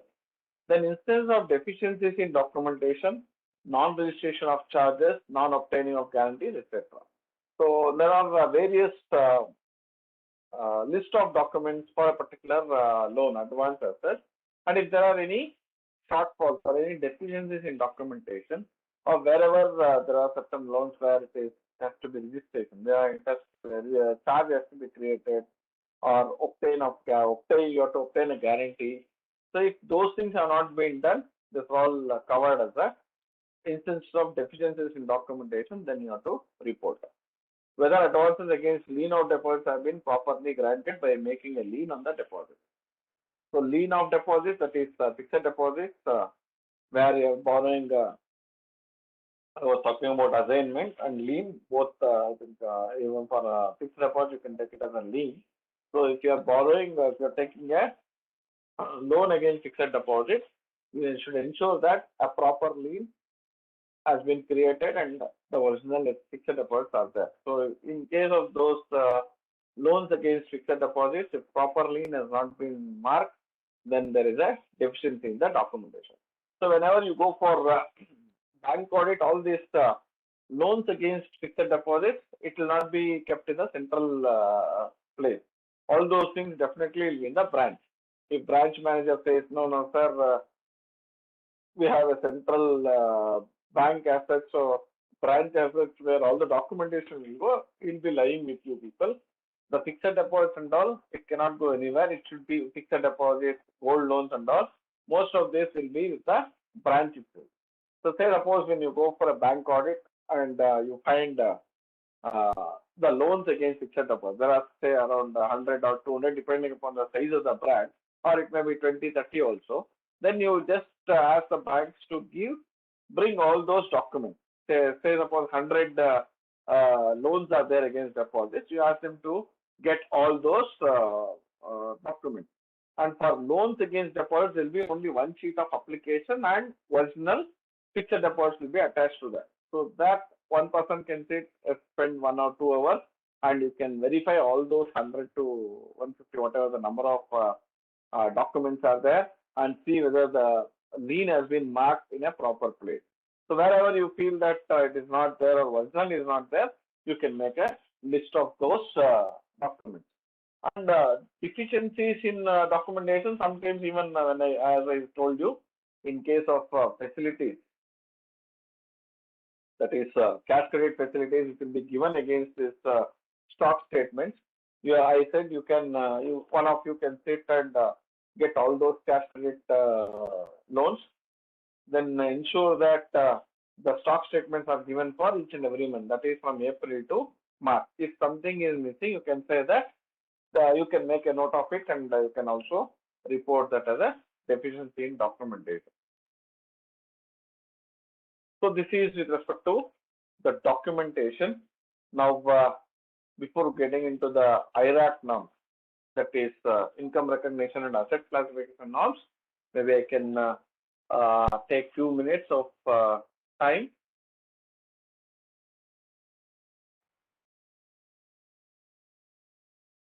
Hello.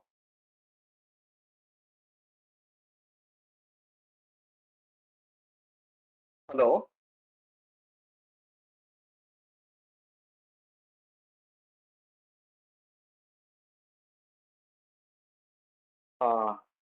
Suraj. Hello.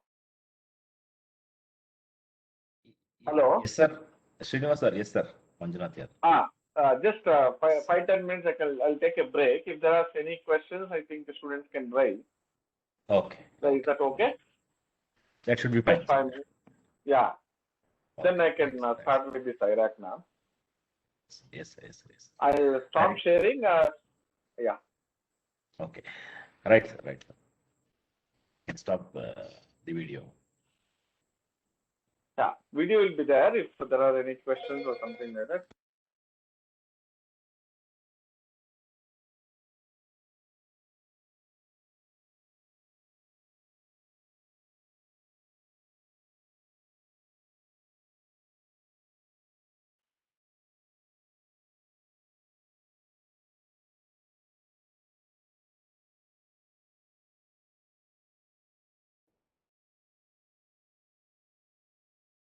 Manjunath, any questions are there?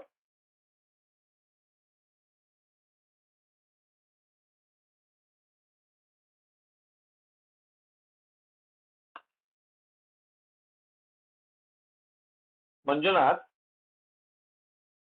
No, sir, I'm not able to see any questions from students. I'll just Okay. check. I think one question is there, letter of credit or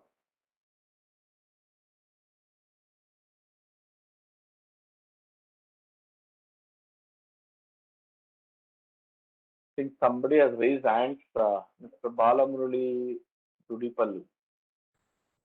I don't know Balamurali, yeah. whether he- yeah.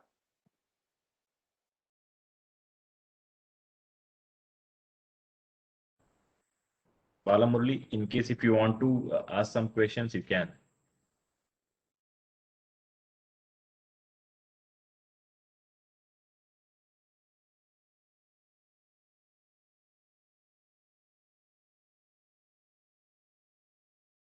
Okay, so they wanted, somebody is asking for letter of comfort.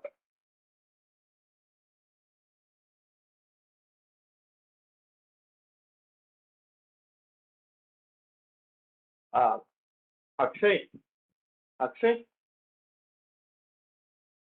Akshay, Lakshmi, ನೀರು ಬೇಕು ಅಂತ Lakshmi.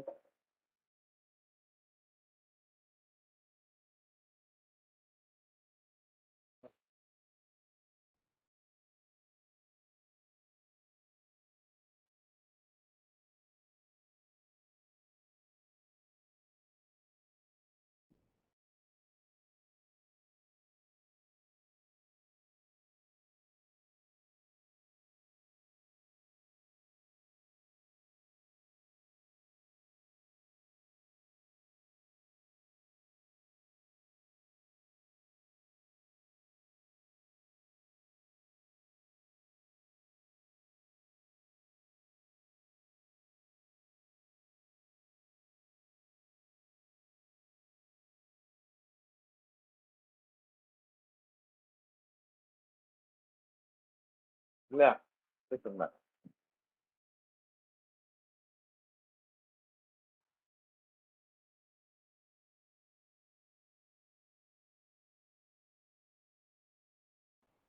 Well, Manjunath, a few of the things I've come across. I'll just, hello? Yes, please, sir. Yes, please, sir. Go ahead. Yeah. A few people have asked for sharing of PPT. Definitely, I think I already shared with Bangalore SICASA. They may be interested. They will be sharing that PPT at the end of the session.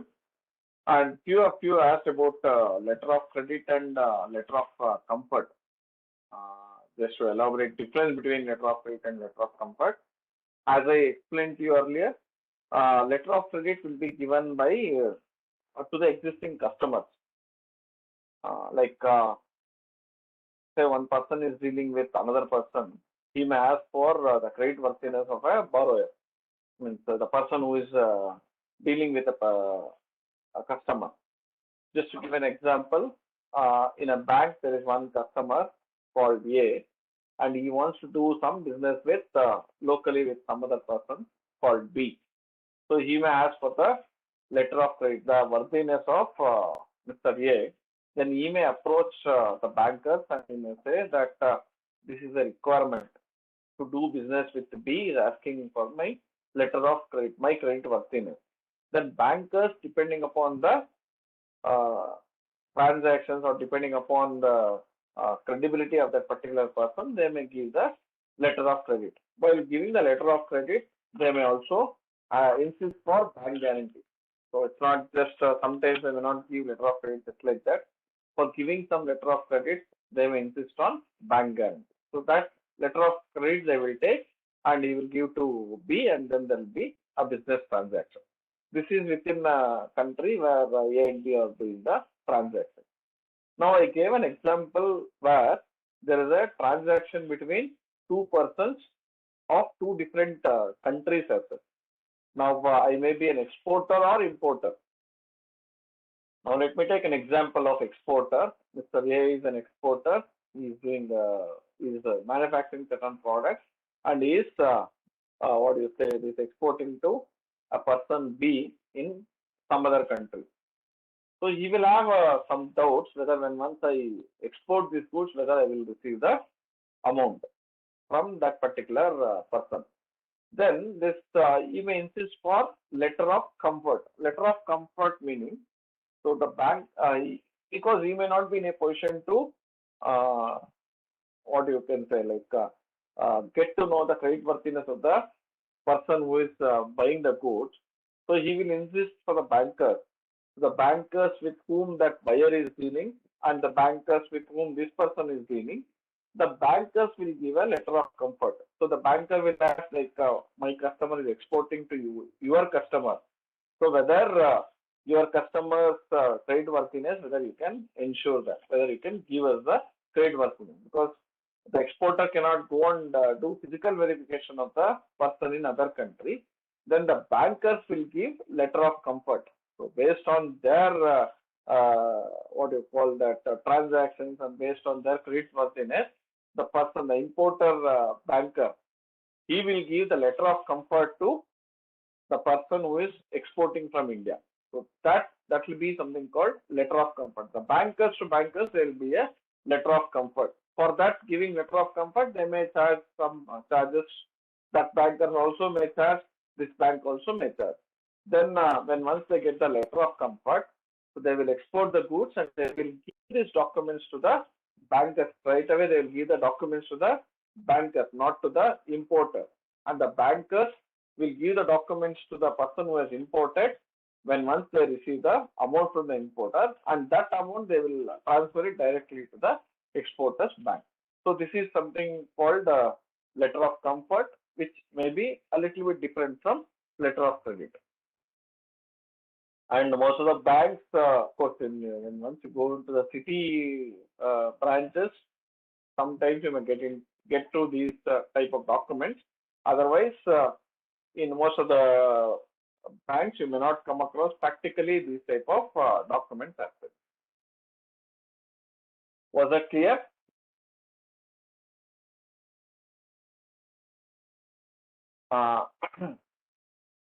Yes, Manjunath, can we get on to the next this thing?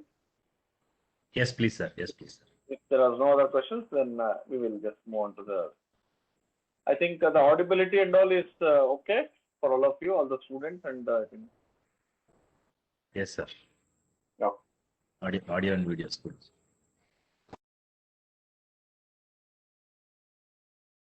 Okay. Now,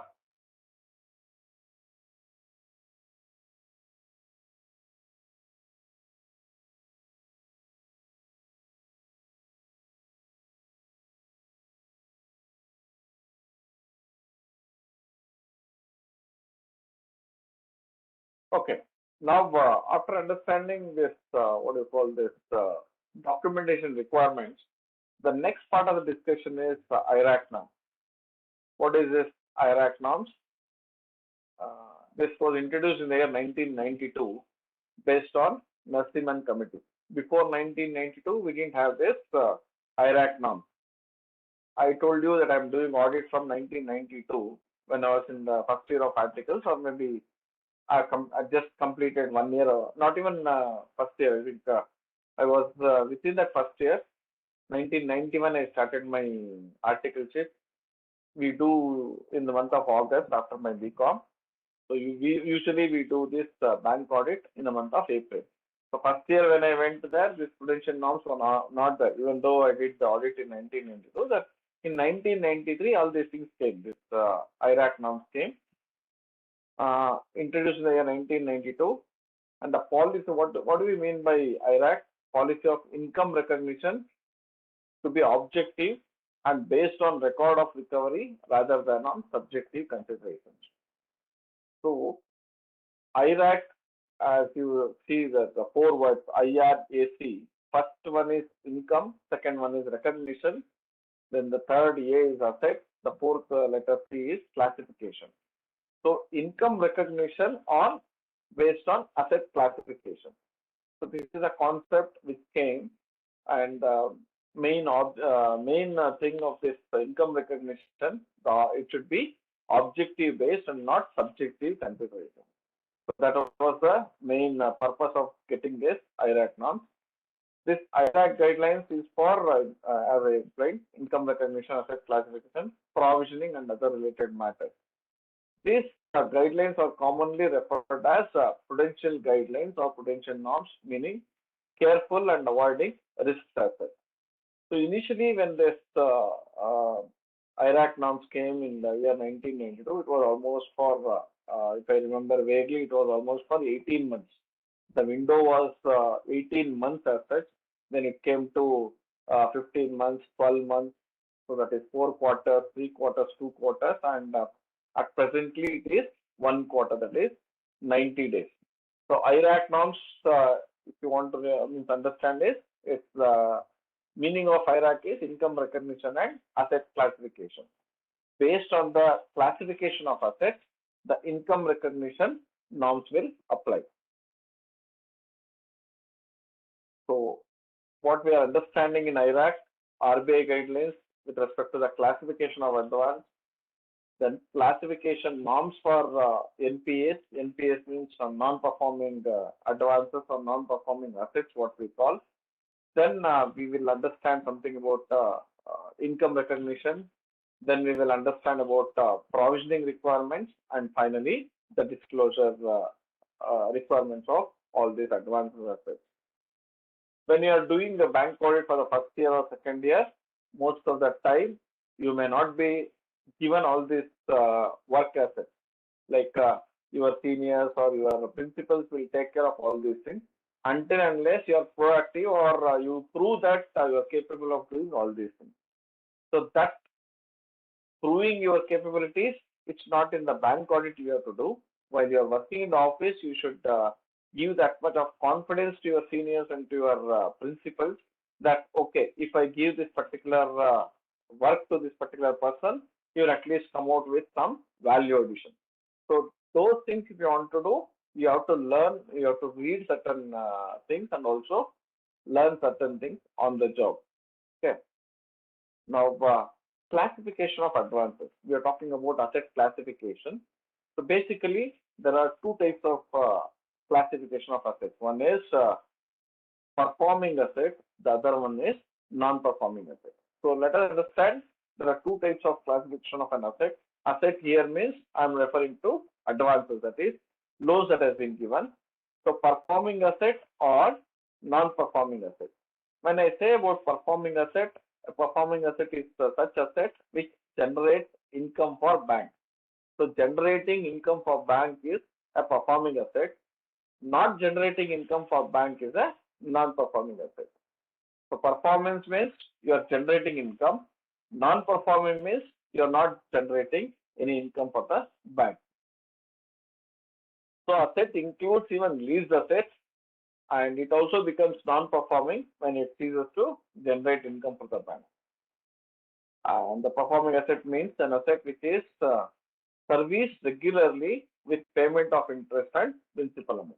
So when we talk about generating income for the bank, what is the income? As I said earlier, for the advances given by the bank, the income is in the nature of interest. So generating income of the bank means those are the assets where it has been regularly served with the payment of both interest and principal amount. So if it is not served regularly with interest and the principal amount, then it becomes non-performing asset. So if when once interest and principal are coming regularly, then it is considered as a performing asset. So first let us understand this concept called performing asset and non-performing asset. Performing asset is one where it generates income for the bank. When I talk about income, when I refer to the income, it is the interest on the loans borrowed. So you should get not only the interest, also the principal has to be served. That particular loan has to be served with interest and principal repayment. Non-performing asset is one where it is not generating income for bank, meaning this is a asset or a loan where the repayment of interest or principal, whatever it may be, or both, is not in a regular manner or it is not happening. So there is a difference between a performing asset and non-performing asset. Performing asset where it is been served with repayment of both interest and principal on a regular basis. Non-performing asset not being done on a regular basis. So NPA, non-performing asset means, and how to understand this non-performing asset? As I said earlier, we started with almost 18 months. Now it has come to 90 days because this is the 90 days norm. It's a worldwide norm. So international standards, even we have brought into this Indian banking system. It's not that this NPA is a new concept for all of you. Any paper, if you open once in a week or once in 15 days, you will read somewhere the heading that it talks about non-performing assets. And over a period of last few years, the non-performing assets in the banks have increased substantially, and they have taken various measures to reduce this non-performing assets. They have also influxed some of the capital to the bankers. The government has taken various steps to see that the NPAs are reduced or the non-performing assets are written off, and so that you can make the bank balance sheet viable or more prominent or more stable as such. And considering or determining an asset as performing or non-performing. Performing, we know where it has been serviced regularly. Now we are talking about non-performing. It depends upon loan to loan. Like every particular type of loan, you have to determine based on certain principles whether it is non-performing or performing. First one, let us take it as term loans. So what is a term loan? Already I have explained. So a term loan is treated as NPA if interest and or installment of principal remain overdue for a period of more than 90 days. So what is this overdue? We will understand later. Now first let me tell you about this term loans. A term loan is treated as NPA if interest and or installment of principal remain overdue for a period of more than 90 days. So if any installment is overdue for more than 90 days, then it will be considered as a non-performing asset. So say suppose now there is a, just to give an example, there is a term loan where in all these term loans there will be EMI. You would have you know about EMI, that is earnest monthly installment, equated monthly installment, where every month there is a EMI that has to be paid, which includes both the components, that is the principal component and interest component. So today you are sitting and going for an audit, like today in the sense first week of April you are going for an audit. You will take a particular term loan and see whether it has been serviced. So when you take a term loan, first thing you see the statement, you see whether EMIs have come from for all the 12 months. So 12 EMI should be there in a particular period asset year. So if all the 12 EMIs are there, and if you calculate, if you see that it has been regularly serviced, there is no problem. If you find that out of 12 EMIs, only 5 EMIs have come or 7 EMIs have come, afterwards, say from November onwards, you have not received November, December, January, February, March, 5 months EMI you have not received. You will open a bank term loan account and you see that 5 EMIs are not there. Then you should get into the more details of that particular loan and see whether that it was overdue and it has not been paid for after a period of 90 days. Say the example what I gave, assuming that till November all the EMIs have been paid, till October, from November, December, January, February, March, that EMIs are not being paid. So let us assume that repayment period is 10th of every month. So 10th of October was the EMI that was paid. Next amount was due on 10th of November. And if you feel that, if you see that has not been serviced, then 90 days from that particular date, it will become a NPA. So 10th November, 10th December, 10th January, and 10th February is the 90 days period from that particular due date. In that particular date, still you have not received the EMIs, then that particular loan will become an NPA. Then we are talking about cash credits and overdraft. A cash credit or overdraft account is treated as NPA if it remains out of order for 90 days. So what is out of order? Again, we will see later. So in respect of cash credits and overdrafts, you have to consider, you have to examine whether that particular CC or overdraft is out of order for 90 days. Then bills purchased and discounted. So we have understood something about bills purchased and discounted. They are also treated as NPA if they remain overdue for a period of more than 90 days. Then other loans, demand loans, the account will be treated as NPA if it is overdue for a period of more than 90 days. Then credit card dues, like now you see that all the banks will give debit card and credit card. Credit card dues, the account will be treated as NPA if minimum amount due as mentioned in the statement is not paid fully within 90 days from the payment due date mentioned in the statement. So in credit card, what happens is if you have taken some credit using a credit card, the amount is 5,000. They will say the minimum payment due. It's not that entire 5,000 will be due. Maybe 5% or 10%. Usually it will be 5%. 250 rupees is supposed to be paid. So if you are not paid the 250 rupees after 90 days from the due date, then it will become a NPA. Then securitization, the asset is to be treated as NPA if the amount of liquidity facility remains outstanding for more than 90 days.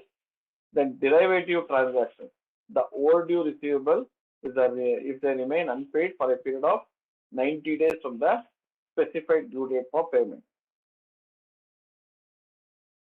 Then we have another type of advances here, which is called as an agricultural advance. So in case of agricultural advances, we are not talking about 90 days concept. Here we have something called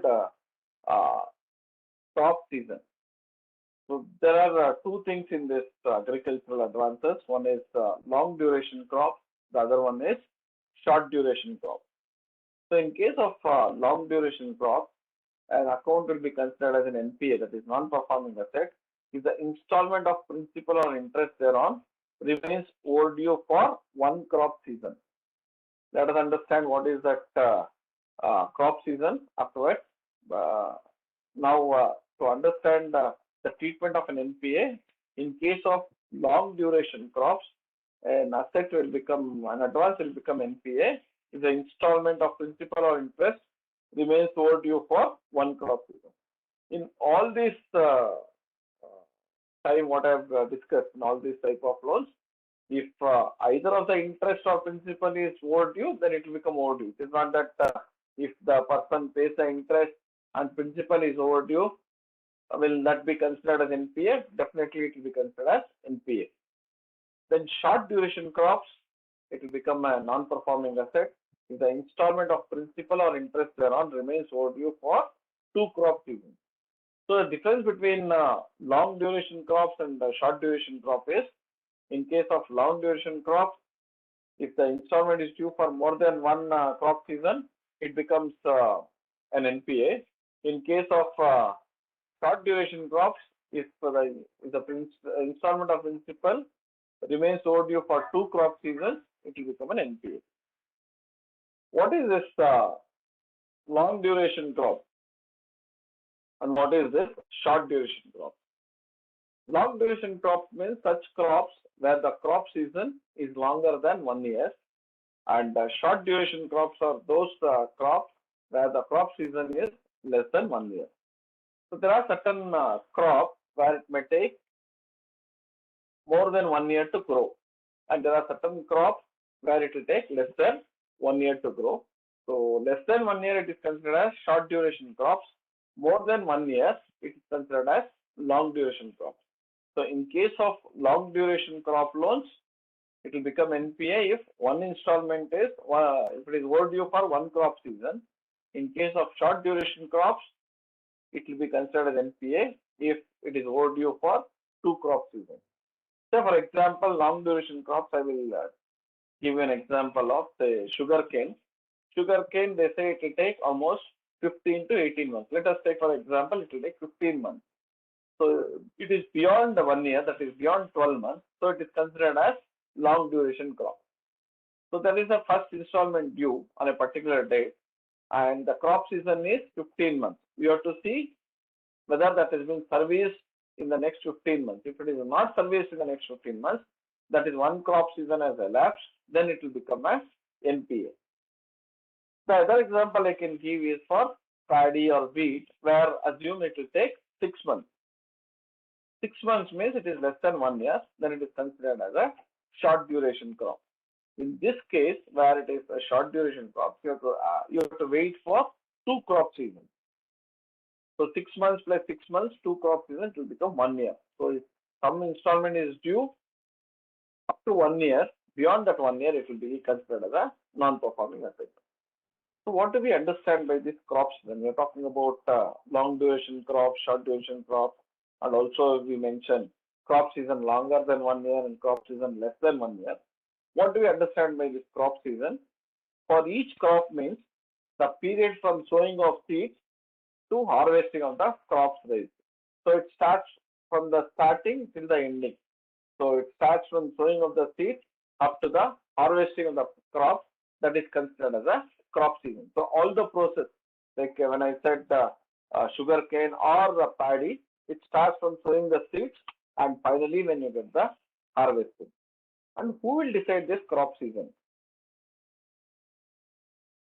Determination of crop season by state level, bankers committee in each state. So is it that the bank will decide the crop season, or the borrower will decide the crop season, or we, when we go and sit there for audit, we decide the crop season?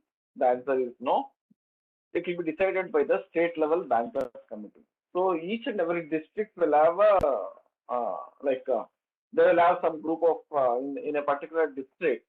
All the bankers will form a committee, that is state level bankers committee, because it's not that every district grow a similar crop. So it's not that sitting in Bangalore, there may be there we have 30 districts in Karnataka. Sitting in Bangalore, I cannot decide in district A, district 1, district 3, district 4, district 5.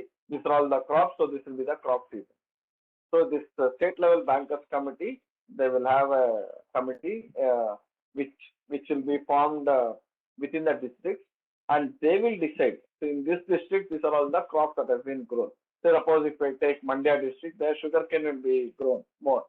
So that people, they know what is the crop season.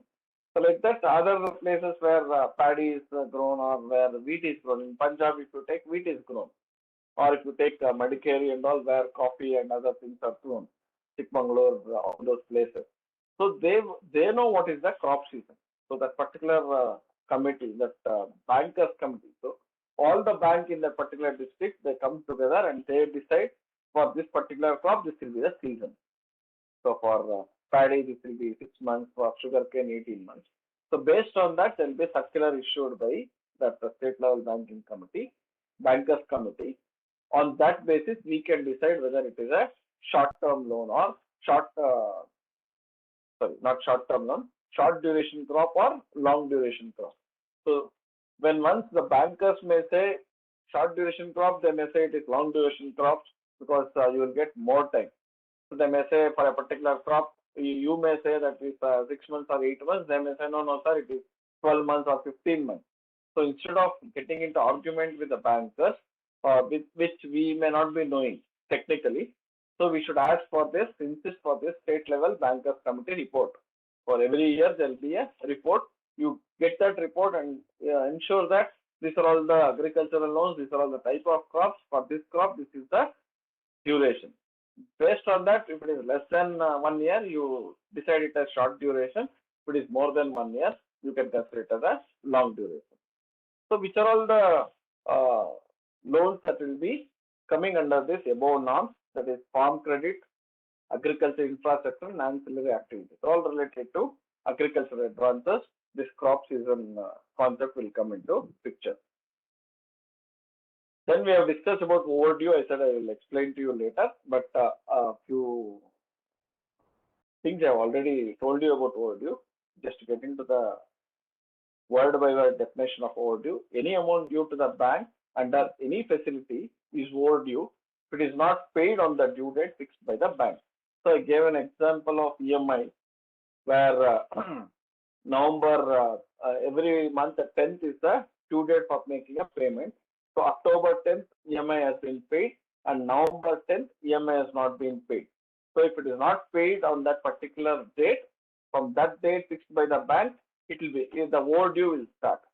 And from 10th November, 90 days, if he has not paid, then it will become a NPA at the end of 90th day, not on 10th November. So this you should understand. The asset will become NPA only after the expiry of 90 days, not in the first day. Now, in the example I said, 10th November he has not paid. So 10th to 30 days will be 9th December, 60 days will be 9th January, 90 days will be 9th February. So you should ask me if you have a doubt whether this asset becomes NPA on 10th November or 9th February. The answer is it becomes NPA on 9th February. That is, after the expiry of 90 days, it will be considered as an NPA. So I think that should be clear. So it's not that even though it is not performing, we cannot take 10th November as a NPA date. After 90 days, we will take, that is 9th February as a NPA date. So it is not that. One more question you can ask, whether we should take NPA dates on the last day of the financial, that is 31st of March 2021, when we go for audit. The answer is no. You have to verify each and every loan account, whatever possible. And in this case, as I said, it will not be on 31st March. It will be on 9th February itself. It will become an NPA. Like that, there may be various dates. You should verify that and fix the date of NPA. It may not be on the last date of the financial year. It can be any date in the financial year. And in line with the international best practices and to ensure greater transparency, the RBI has directed the banks to adopt 90 days overdue now. This also explained. Initially, it was started with almost 18 months. Now it has come to 90 days to have in line with international best practices. So the 90 days is the norm that has been adopted. After 90 days, it becomes a NPA.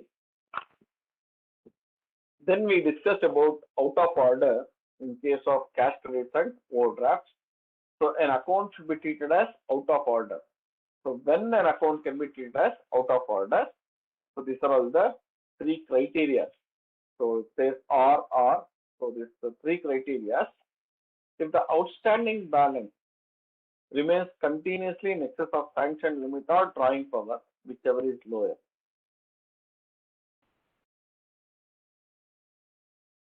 Now, even in case of out of order, we have to apply that 90 days norm.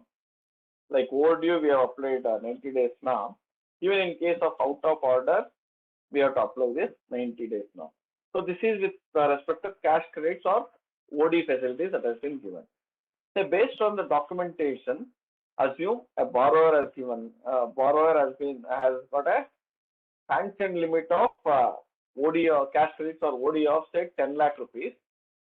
The drawing power will be defined based on the documents he submits. Say based on the stock statement, even though he has got a sanction limit of 10 lakhs, assume he has got a drawing power of 9 lakhs. Now, it says if the outstanding balance remains continuously in excess of the sanction limit or drawing power, whichever is lower. Now, sanction limit of a particular CC, cash credit or overdraft, is 10 lakhs and drawing power is 9 lakhs. And if you just go to that particular OD account, if you see that limit of that particular OD, now assume that here whichever is lower is 9 lakh rupees. Drawing power is 9 lakh, sanction limit is 10 lakh. So now you have to take 9 lakh as the base. you should see for the 90 days continuously whether the drawing power is exceeding. That is, it is 11 lakhs. 11 lakhs for last 4 months or 5 months. If it is exceeding the drawing power, then it will become out of order. That is the first criteria. Second criteria, or it says or. If you see this the bullet point, it says if the outstanding balance remains continuously in excess of sanctioned limit, whichever is lower, or in cases where the outstanding balance in the principal operating account is less than the sanction limit or drawing power, whichever is low, but there are no credits continuously for 90 days as on the date of balance sheet. So the first situation is the example I gave, sanction limit 10 lakhs, drawing power 9 lakhs. So whichever is less, you will take 9 lakhs. The OD account is exceeding that limit for continuously, say 100 days. So it is not coming below 9 lakhs at all. There are so many transactions, but still the amount is more than 9 lakhs. How you will see that? You have to see the daily balances. You have to get the daily balances of a particular CC credit. For the entire year, you can generate now because everything is in computers. If it is exceeding the drawing power, it will become a out of order account. The second situation, it is not exceeding 9 lakhs. The same example. Suppose it was 7.5 lakhs, and by end of 90 days, it becomes 8.5 lakhs or 8,80,000. Still, it is less than 9 lakhs. But there are no credits, only debits in a particular account. Then also it will become out of order. So this is the second situation. First situation, continuously 90 days, it is exceeding the drawing power. In the example I gave, it is exceeding the 9 lakh rupees. Second situation, it is not exceeding 9 lakhs, but there are no credits in the particular CC account or OD account. Then also it is considered as out of order. And there are no credits continuously for 90 days as on the date of balance sheet. Or the third situation is there are certain credits,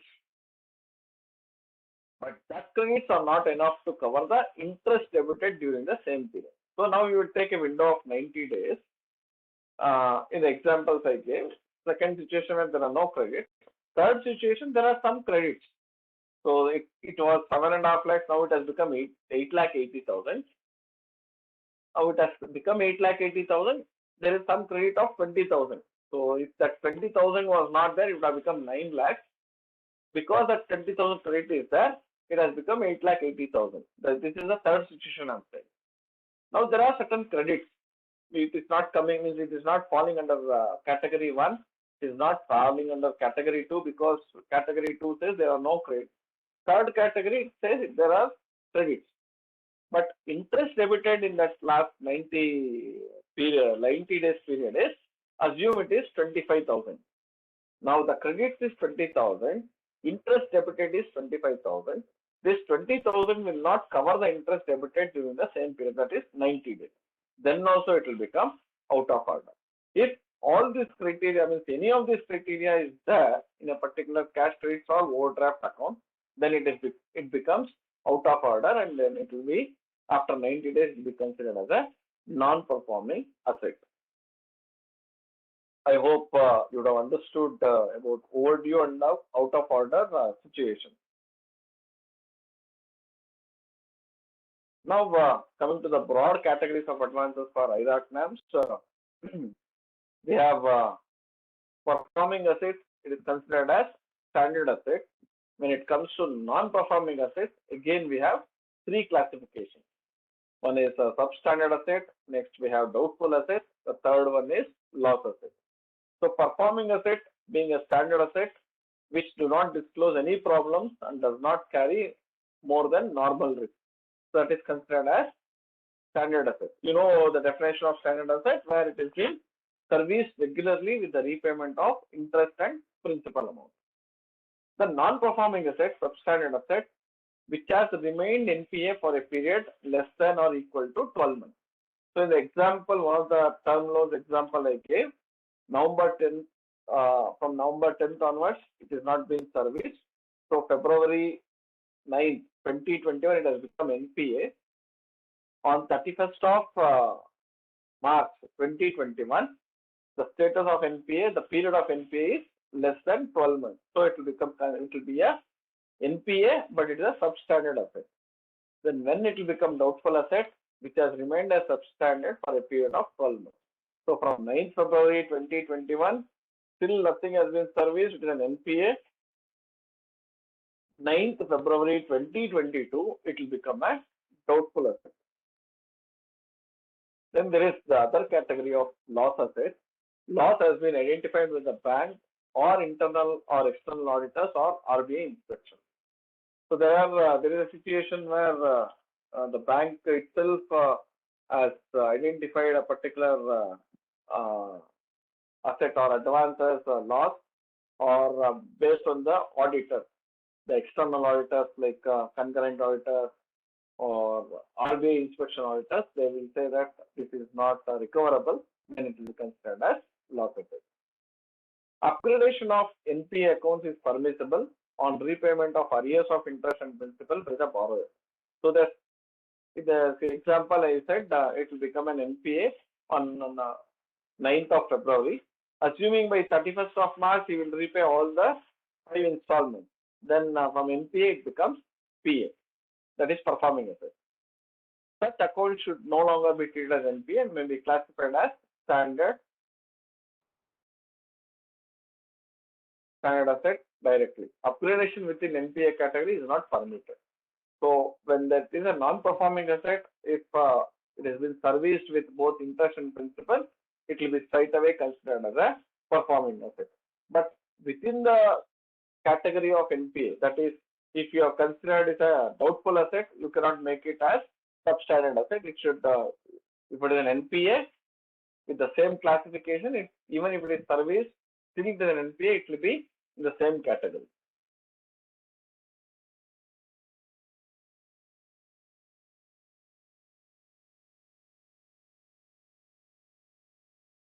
Then, like banks are required to identify incipient stress in the account by creating a sub-asset category, namely special mention account.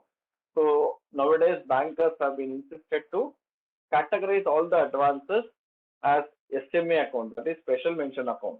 So SMA has got subcategories and 3 subcategories.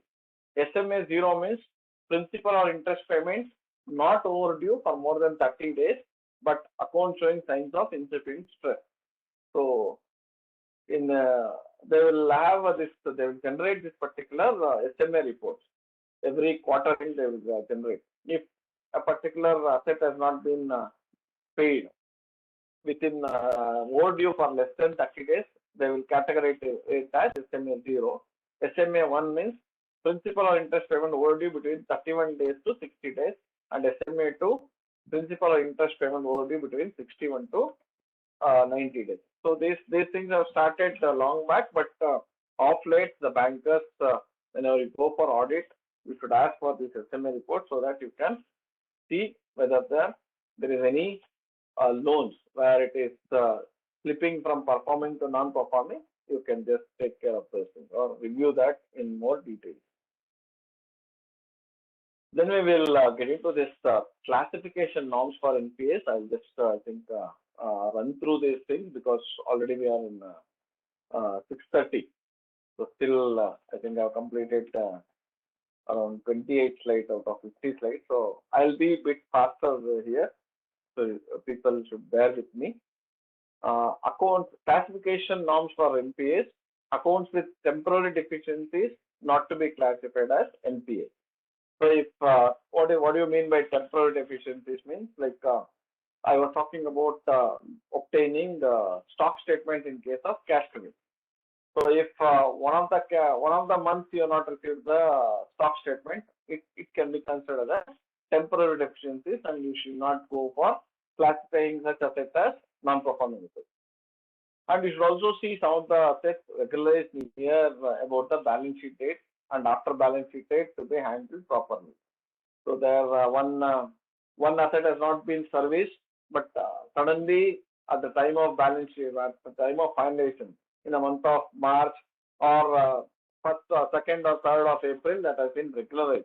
Then you should be more careful and you should see whether is there any other facility that has been granted to a particular borrower, same borrower, from that facility they have repaid this particular loan as well. So you should ensure that those things are not happening. Net worth of borrower or guarantor or availability of security. So this borrower's net worth and guarantor's net worth and availability of security you will take at the time of sanctioning of the loan. It's not that because of due to certain things happening, if the net worth of borrower is not proper or guarantor is not proper, then you cannot consider that, treat that as a reason for treating a particular advance as NPA. If that particular asset has been serviced regularly, you need not worry about the net worth of the borrower or guarantor or availability of security. So long as so forth that asset has been serviced regularly, you need not worry too much about other things. Asset classification to be borrower wise, not facility wise.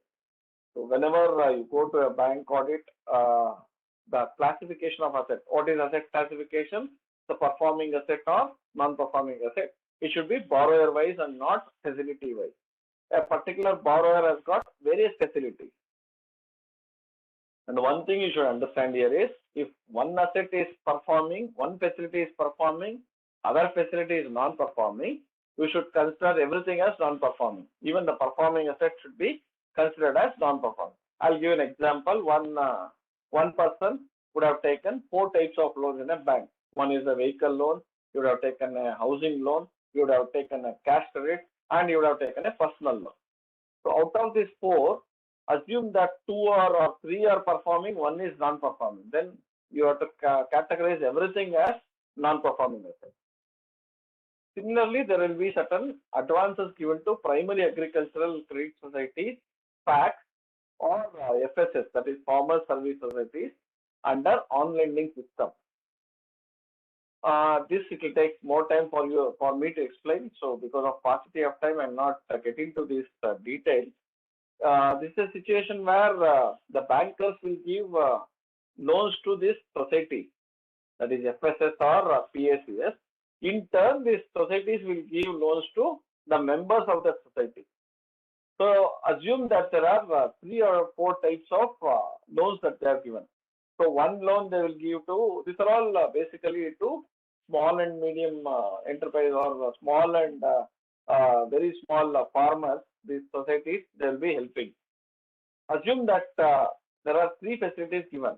One facility they will give say a particular fact stating that we will give you this loan.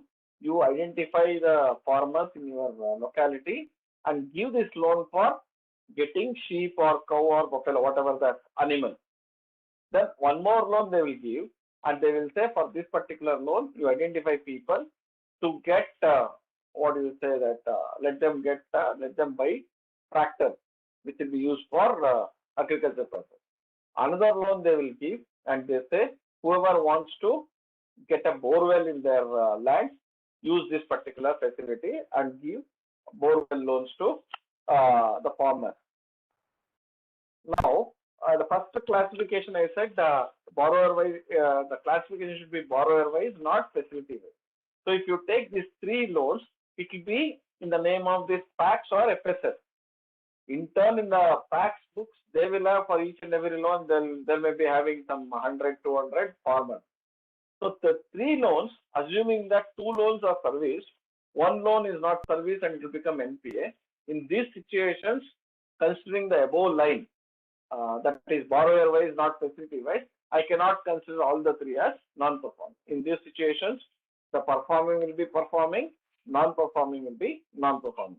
The above category applies only to individual borrower or individual entity assets, not for this PACs and FSUs. The same thing applies to LCBD also in case of LCs given, that letter of credit given or bills discounting. These things happen only after certain time. That is, these are all contingent advances. So if other advances are non-performing, we cannot treat this as non-performing. It can still be a performing. Until unless you invoke the guarantee and it has been dishonored, then this also will become a non-performing asset. Advance against term deposit NSCs and life insurance policies need not be treated as NPAs provided adequate margin is available in the account. Usually when you give loans against a term deposits, they will have certain margins. So if you give a FD of 1 lakh, they will say we will lend you only 75% of that particular amount. But depending upon the customer, they can even give 80%, 85% or 90%, not 100%. So they will have sufficient margin. So these these advances will not become NPAs at any point of time. That's why they say if adequate margin is available, it will not be treated as NPA. Advance against gold ornaments, government securities, and all other securities can be treated as NPA if the loan is not serviced and it is overdue as per the IRAC norms applicable. That is, more than 90 days if it is not repaid, then these loans also can be considered as non-performing loans. Whenever you go to the bankers, they say, sir, gold loans will not be considered as NPAs. So you cannot listen to that. Gold loans can definitely be considered as NPAs if it is not serviced, which means if it is overdue for more than 90 days.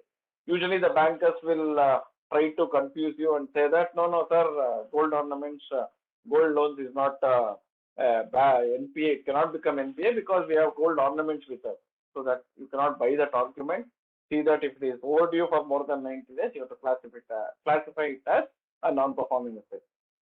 Then partial credit enhancement, I will just leave for the time being. Agricultural advances affected by natural calamities. So agricultural loans, we see that there will be natural calamities. There are two types of natural calamities. One is there may be floods in a particular place where whatever the crop that has been grown, it may be washed away, or there may be no rain, drought. So it can be either drought or flood. So many things, natural calamities, which is not in the control of either the bankers or the farmer. So in those cases, there will be reschedulement of the loans. Like whenever there is elections, the government will come and they will say we will reschedule the loan, or we will even waiver of loans, Salamanna, we call it in Kannada, either Salamanna, Baddi Manna. Every government comes, they want to get more votes from these what you call this particular people, or it may be sometimes maybe natural also. It's not that always we should give a color of politics. Sometimes definitely there will be natural calamities where they require some support. So at that point of time, many times it will be rescheduled or repayment period will be extended. At that particular point of time, based on the extended period, you have to classify the NPS. Erosion in value of securities or fraud committed by borrowers. So sometimes whatever the securities that have been given, there may be erosion in the value of securities. Say for example, there's a house property which has been kept as a security, and there's some natural calamity where that house property would have been destroyed. So there's erosion in the value of security, or fraud committed by borrowers. So in those situations, if erosion in the value of security is more than 50%, asset to be classified as doubtful straight away, even though it has been serviced, because there is a erosion in the value of securities of more than 50%, then the asset has to be classified as doubtful asset. Say, for example, value of security given at the time of borrowing is say 10 lakhs. Because of certain things that have happened, it has come to 4 lakhs. So erosion is more than 50%. Even though the loan has been serviced, then it has to be considered as doubtful. There may be a situation where if realizable value of security is less than 10% of outstanding in the borrower's account, asset should be classified as loss asset. So this is another situation where the value of securities is deteriorated so much that the realizable value is less than 10% of the outstanding balance in the borrower account.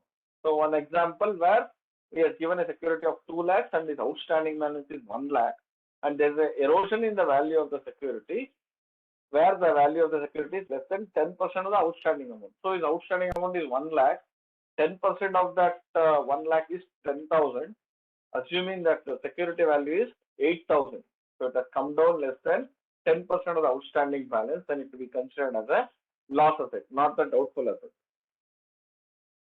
Government guaranteed advance also can be considered as NPAs. Advances under consortium. Consortium advances, as I said, it will be a group of bankers where they will give loans. Should be based on the record of recovery of respective individual member banks and other aspects having a bearing on the recoverability of the advance. So there are 2 or 3 banks. Say, let us take an example of 3 banks. Together, they have given an advance as a consortium advance to one particular person. So that particular borrower would have been servicing one bank and may not be servicing other 2 banks because he may be interested in one bank because the service is good in that bank. The other 2 banks, because of some reasons, he wouldn't have service. Just because one bank is performing, other 2 banks are not performing, this bank also cannot treat it as a non-performing asset. So they have to consider individually. They have to examine individually, even in case of consortium advances, whether that loan in that particular bank or branch is serviced properly. If it is serviced as, you can treat it as performing. Otherwise, you should treat it as non-performing. Project finance under moratorium period. Let me skip this.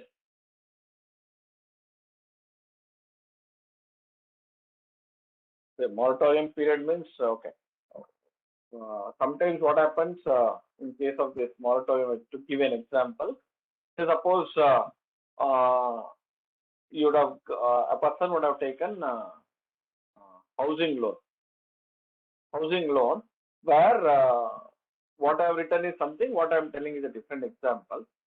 It talks about agricultural plantation, but I am talking about agricultural housing loan.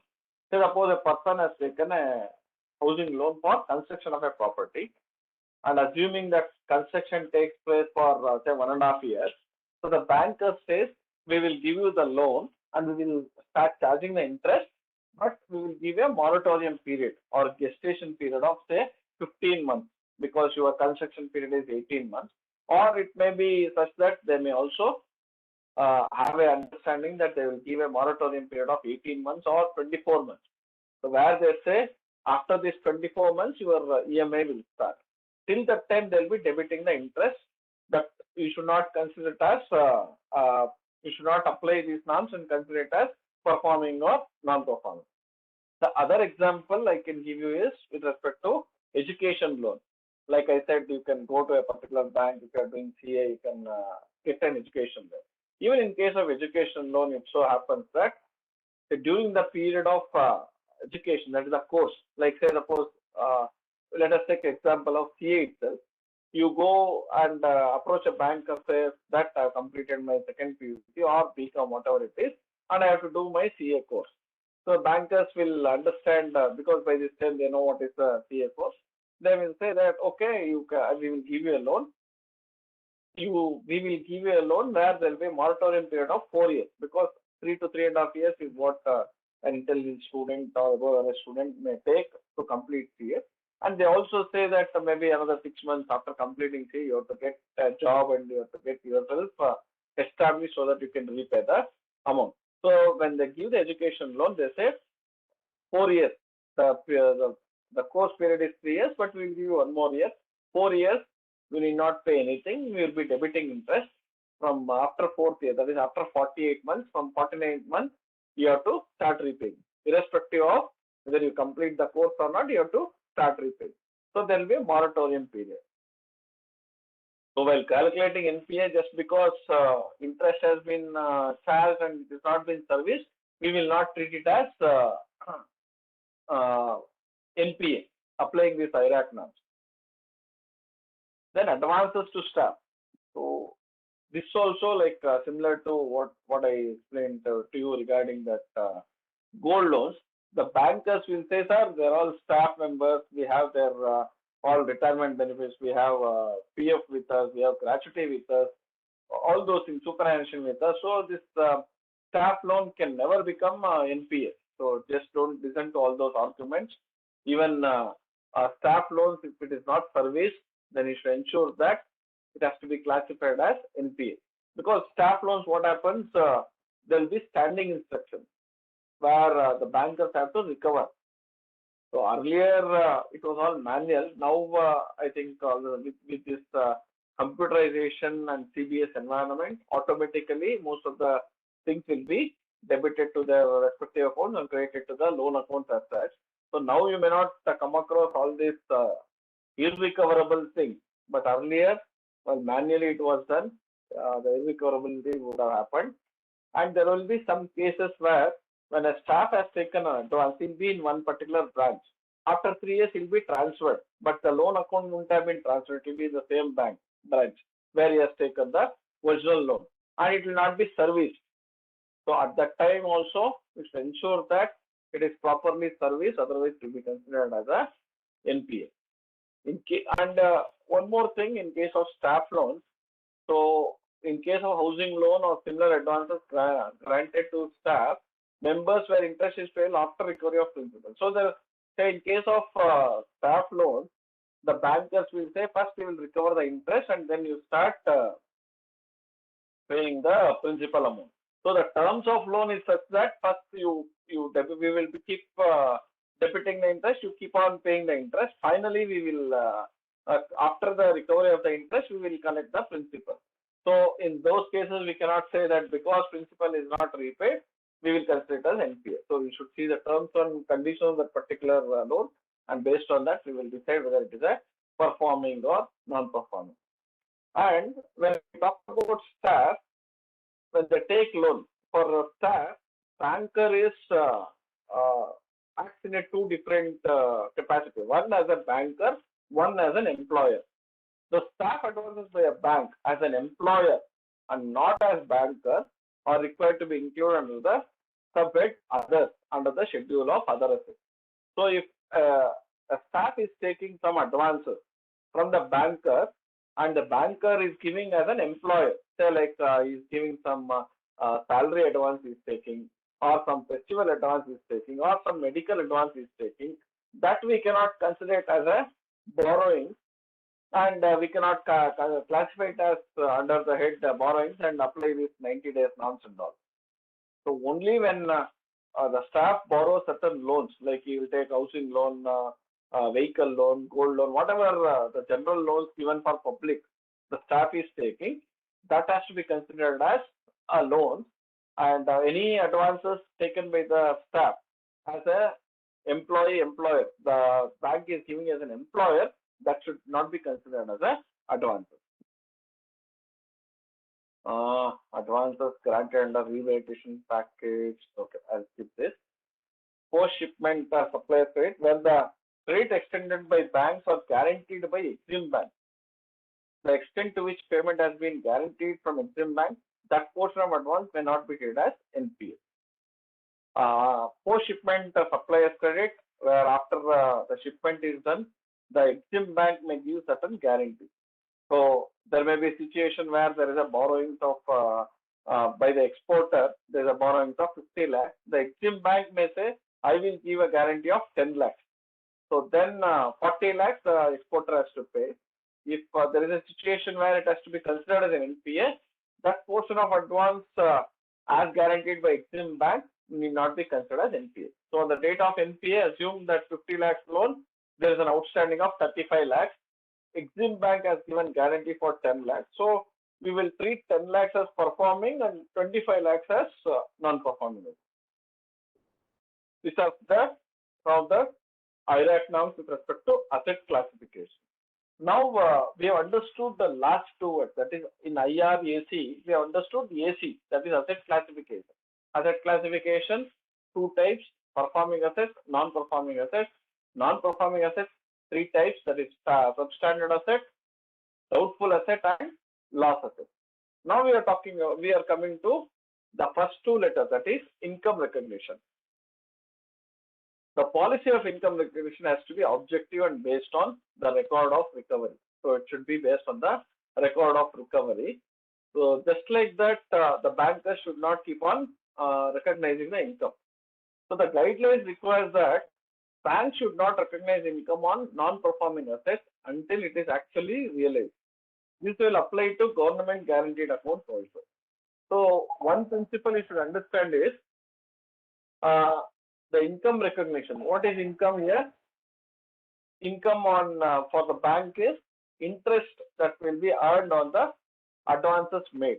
So income recognition can be done only on the performing assets, not on non-performing assets.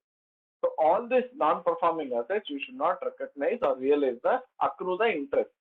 So because most of the banks are in the form of companies, and in companies you have to do the accounting based on accrual basis of accounting, method of accounting. So interest you should not accrue on non-performing assets. Income should not be recognized on non-performing assets. It should be recognized only on the non-performing assets. So interest income on advances against term deposits, NSCs, IVPs, KVPs, and LICs will be recognized on accrual basis provided adequate margin is available in the account. So when once I say we should not recognize income on non-performing assets, during the year a particular asset would have become non-performing. But before you identify that this asset has been become non-performing, you would have accrued the income, because in most of the banks, interest will be accrued on monthly basis, on certain accounts on quarterly basis, on certain accounts on half yearly and yearly basis. So in case of new NPAs, as at the close of any year, interest accrued and credited in the past period should be reversed if the same is not realized. So if say suppose in a particular account you have credited the interest, but you have not realized that. So any income that has been recognized with respect to a non-performing asset which has not been recovered, to that extent it has to be reversed. Similarly, any fees, commission and other similar income accrued should be reversed if uncollected. This applies to government guarantee accounts also. All unrecovered finance recognized on leased assets should be reversed or provided for when asset becomes NPA. So one basic thing you should understand, in case of non-performing assets, we understand that income should not be recognized. That is one thing. But when once it becomes an NPA during a previous year, if there are certain amounts that has been credited in the past, that is receivable you have shown, but it has not been received. So all those things have to be reversed, whether it is with respect to the interest or any fees, commission or similar things that has been debited to that particular account, not received, everything has to be reversed. So the income of the banker will reduce to that extent which has been charged on NPA account, that is non-performing assets, but not realized. Partial recoveries in case, okay, whatever you have recovered, whether you would have debited say 10,000 rupees, but you have recovered only 3,000 rupees, 3,000 can be taken as income for that year, and the balance 7,000 should be reversed. And when once you reverse this interest, so it should be reversed, means it should not be written off in the books of accounts. So because when once you write off in the books of accounts, subsequently it will be difficult for you to recover that from the borrower. So usually they will have something called a memorandum account or shadow account, where they will have one more in a tally. If you are doing, we will have something called memorandum account, where if you select that memorandum, it will not form part of the books of accounts. So it will be separately showing there. So in the bank also, in a particular software, they may have something called memorandum account or shadow account, where what is receivable from the borrower and not realized, they will debit to some other account. So when once subsequently borrower will come and say that yes, I want to regularize this account, or tell me what is the amount that I am due towards interest and towards principal, the bank should be in a position to definitely immediately recover that particular transaction or particular account, and say that this is the due from as on date, this is due from you towards interest and principal. And once he makes the payment, it can be recognized. So if it is not, it cannot be in the main account. It can be kept as a memorandum account or shadow account, and from there it will not form part of the main accounts, and that interest will not be recognized as income. Then next thing is provisioning. What is the amount of provision that needs to be done for this non-performing asset. In case of loss asset, 100% of the outstanding balance will be provided for unless written off. So 100% of the amount of outstanding balance in case of loss asset, provisioning should be 100%. In case of doubtful assets, again in case of doubtful assets, there are three categories, and there we have something called secured portion and unsecured portion. On unsecured portion of outstanding balances, 100% provision has to be done, and on secured portion, if it is doubtful asset less than or equal to 1 year, 25%. If the asset is doubtful for more than 1 year and less than 3 years, 40%, and if it is doubtful for more than 3 years, it will become 100% provisioning.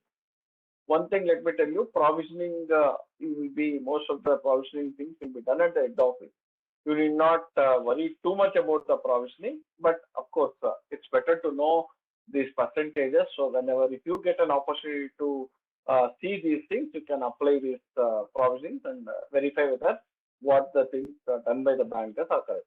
And nowadays, most of the bankers under CBS, everything will be calculated, what you call, in the server itself, in the system itself. So that again, you may have to cross-verify and ensure that what they have done is correct. Then substandard assets, 15% general provision on outstanding. Then 10% additional provision on unsecured exposures, so total 25% total provision, and 20% overall provisioning in case of infrastructure loan accounts. So what is this additional 10% on unsecured exposure? Unsecured exposure means where realizable value of the tangible security as assessed by the bank or approved valuers or RBI inspectors is not more than 10% of the outstanding exposure. So if it is the realizable value is not more than 10% of the outstanding exposure, then it is considered as unsecured exposure, and additional 10% will be provided. Then in case of standard assets, there are separate categories of assets. Direct advances to agriculture and SME sectors start with 0.25%, and for commercial real estate 1%, commercial real estate residential housing 0.75%. Then housing advances during teaser rate interest, they say 2%. What is this teaser rate interest means? They may say they may come out with a scheme. Say suppose now within next 30 days, if you are applying for a housing loan, we will give you at this particular rate. So which will attract the customers to come and take a particular housing loan. All other types of standard assets is 0.4%. Then disclosures, third schedule to the Banking Regulation Act requires classification of advances as follows. One is nature of advance, then nature and extent of security, then place of making advance in India or outside India.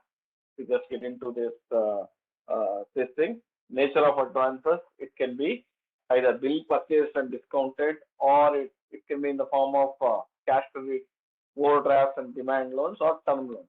So based on the nature of advance, there will be a disclosure or classification, and based on nature and extent of security, secured by tangible assets, covered by bank or government guarantee, and unsecured. So this is also one more classification. Then place of making advance in India or outside India. Advances in India, sector-wise you can take priority sector, public sector, banks and others. And when it comes to advances outside India, due from banks, due from others, bills purchased and discounted, syndicated loans and others. So these are some of the disclosure norms with respect to this advances. Now, the last thing in today's discussion is audit planning. I think I will take another 10 to maybe maximum 10 minutes and I will wind up. Is that okay, Manjunath? Another 10 minutes? Hello? It should be fine. It should be fine, sir. It should be fine, sir. Oh, okay. So now we'll move on to the last thing, that is audit planning. So the name is audit planning, but I have given whatever my experience I have shared. It is audit execution as well. So let me just take you through this 2 or 3 slides of audit planning. So whenever you enter the bank, so entering the bank, introduce yourself and get introduced to the staff of the bank and the manager. So the experience what I have got over the past 30 years, no banker is interested to get audit from you people. They are least bothered about, most of them, I'm telling, not that everybody, most of them are least bothered about getting their branch audit. This is a statutory requirement, so you will go, like it's like you people attending, most of you, this GMCS course or ITT, because it's mandatory, you will attend. Otherwise, most of you will not be interested voluntarily to attend. The same thing should not happen with your articleship, because it is mandatory. You are coming to the articleship. No, you should be very serious in articleship and also in your GMCS and ITT. So whenever you go to the bank, as per my experience, the bankers may not be interested to get their accounts audited. So whenever you go and sit with in front of them, they will say, "How many, sir, SICASA." So one distal mugustira, distal mugustira. So they'll be very eager to receive you, and more than that, they'll be eager to send you off also. So first, when you enter the bank, introduce yourself and get introduced to the staff of the bank and the manager. Then have the copy of appointment letter allotted to your firm. If you are going alone, that is not with your principals, or if you are going with your principal also, you can help or support your principals or your seniors to get all these things. So have the copy of appointment letter allotted to your firm and show them that you are the auditor for the current year, because every year you will keep getting a different branches. It's not that the same branches you will get. So you go and give that particular appointment letter and say that for the current year we are the auditors appointed. So then once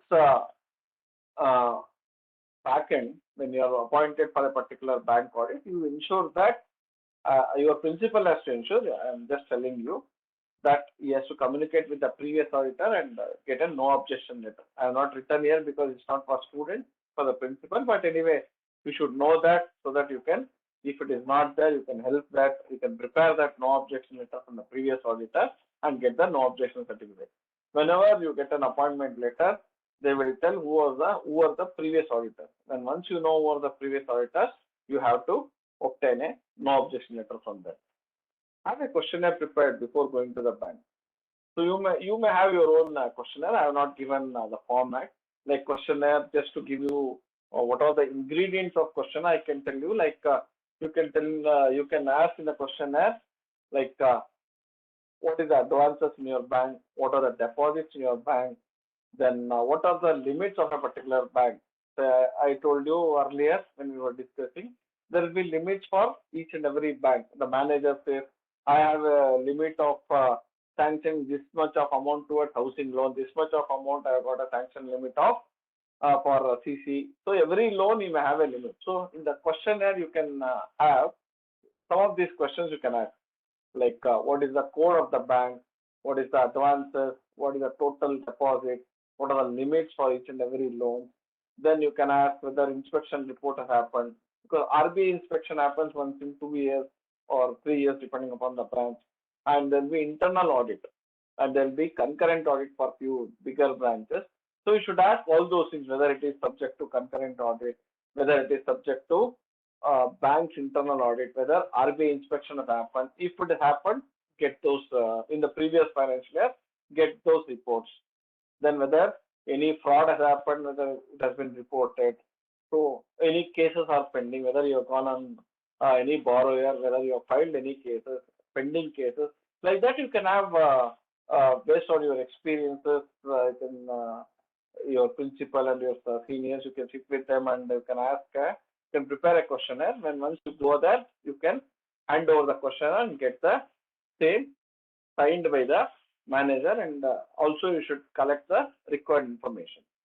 Then, as I said, you obtain the last year's audited financial statement and opening trial balance and verify the opening balance. Not that it will not tally the opening balances, but it's better you take the last year's audited financial statement. That when once you go for an audit, this time you will sign the financial and hand it over to the bankers. Similarly, last time also the previous auditor would have done that. You just ask for that file, take the opening balance and start verifying the opening balances. get previous year's audit report, concurrent audit report, RBI inspection report, internal audit report that has taken place in the previous year. So when once you get all these reports, so usually these people will have more time compared to the statutory auditor. Like as I said, we will have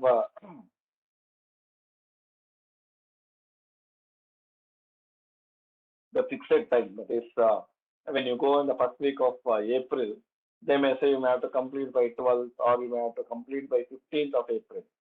But that may not be the case with other auditors. Like when they come for internal audit, the bank's internal audit, they will spend almost 2 months, 3 months there. RBI inspection, if they come, they may spend 1 month or 1.5 months. Concurrent audit, throughout the year, they'll be doing it. So if you get those reports, they would have gone into detail, so more details, and they will have more time to get into those details. So when once they would have gone into those details, they would have identified certain nuances or certain deficiencies in various aspects. In LFAR also, in one of the points, when once you attend tomorrow's session, you will come across those LFAR points, where it says, have you verified all these reports, whether inspection report has happened, whether internal audit has happened, whether concurrent audit report has audit has happened, and whether you have gone through those reports and whether you have considered those adverse points in your audit. All those things they will ask, so that when you go as a student, you're all in a supporting role. First year, second year, and all supporting role. When once you get to know more about bank audit, you can be in a more value addition you can do. So a junior can take all these things and can go to those places where there are certain deficiencies. You can make a note of it. So all those things can be given to your principal for preparing the final audit report. Then you have to do certain physical verification. So three important things, physical verification. One is cash. So on a particular date when you go for bank audit, either you can, cash usually will be done on before the starting of the banking business or after the closure of the banking business. So usually the cash will be kept under joint custody, one with the cashier and one with the officer, to ensure that cash is kept in the joint custody on the date of verification of the cash, because you would have gone to audit on 3rd of April or 4th of April or whatever the date, but we are certifying the balance sheet as on 31st of March. So on the date of taking cash, you take what is the cash balance, you verify, and when once you do that cash verification, you take the signature of the cashier and the officer in charge. You people also sign that on date and you take the balance, and also take the balance as on 31st of March, so that you can have that reconciliation, or you know that as on 31st March this is the balance, and as on the date of taking the physical verification of cash is the balance that you can take. Then securities, when I say, like, there may be certain checkbooks which is in there. Nowadays most of it will not be there because it all comes from the centralized department, but even then this tokens will be there. Like when once you go to the bank, you would have seen token number 20, they will call. So the person will give the token and they will get the cash. These tokens and all are very important. And this demand draft, PD, unused demand drafts, leaves may be there, checkbooks may be there. All these things are securities which should be in a safe custody of the bank. So ensure that based on the stock of the securities, you verify that physical verification of securities. Then gold loan. How to verify gold loan? If you go to some rural bank, sometimes we have come across gold loans of almost 500, 600, or even 1,000 gold loans in a particular bank, or 1,500. So it's not possible for us to verify 1,500 gold loans, opening all those packets and all. So what first step what we do is, we will take the gold loans. There will be a separate book or register for gold loans. We will take the gold loans as on 31st of March. What is the number of gold loans? So suppose the examples what I am giving, it is more than 1,000. Assume it is as on 31st March it was 1,252. Then we have gone for audit and we are verifying these gold loans on say suppose on 10th of April. from 31st of March to 10th of April, there will be some transactions. That is, there may be certain gold loans newly issued, or there may be certain gold loans which have been closed. After reconciliation, assume it was 1,250 on 31st March, and on 10th of April, assume it will be 1,150. So some 52 transactions would have happened, or it has been closed, or usually it will not be that much. And just for example, so 1,150, you will get the gold loans as on 10th of April. First level, what you have to do is you have to see whether 1,150 gold loan packets or bags are there. So whenever you give a gold loan, for every account there will be a separate packet. So either they'll put it in a plastic cover or a cloth bag, and they'll tie it, and with the numbering they'll keep it separately. So 1,150 gold loan is there on 10th of April. Like after verifying the cash, first you count this 1,150 gold packets are available. So that is 100% verification of gold packets. Say the 1,150 is there, but once you verify, assume that it will be 1,150, 160 will be there. So there is 10 extra. Then the bankers may say, sir, these gold loans have been closed, these 10 gold loans have been closed, but the party has not come to take the delivery of those gold ornaments. That is okay. But 1,150 is there, but you have only 1,100 gold packets. Then 50 is not there. Then the bank manager cannot say, sir, this has already been issued.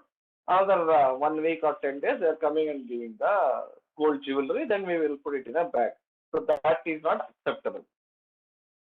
Even it is not acceptable, that is more. But in some cases, it may happen because they also believe the manager and the borrowers. So 1 or 2 days there may be delay in collecting the gold loan packets. But there cannot be an instance where you have 1,150 gold loans and you have 1,100 packets. So that if there is something, then there is something wrong in that particular system. Immediately you should record all those things and you should inform your senior. Then 1,150, assume it is correct. 1,150 bags are there, 1,150 gold loans are there that you have verified. Then you you select randomly or based on the values. You select maybe 5% of it or 6%, depending upon the staff you have there.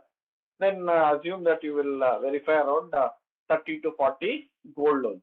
Then you identify those gold loans and tell the bankers, I want this 30 packets to be verified, physically verified.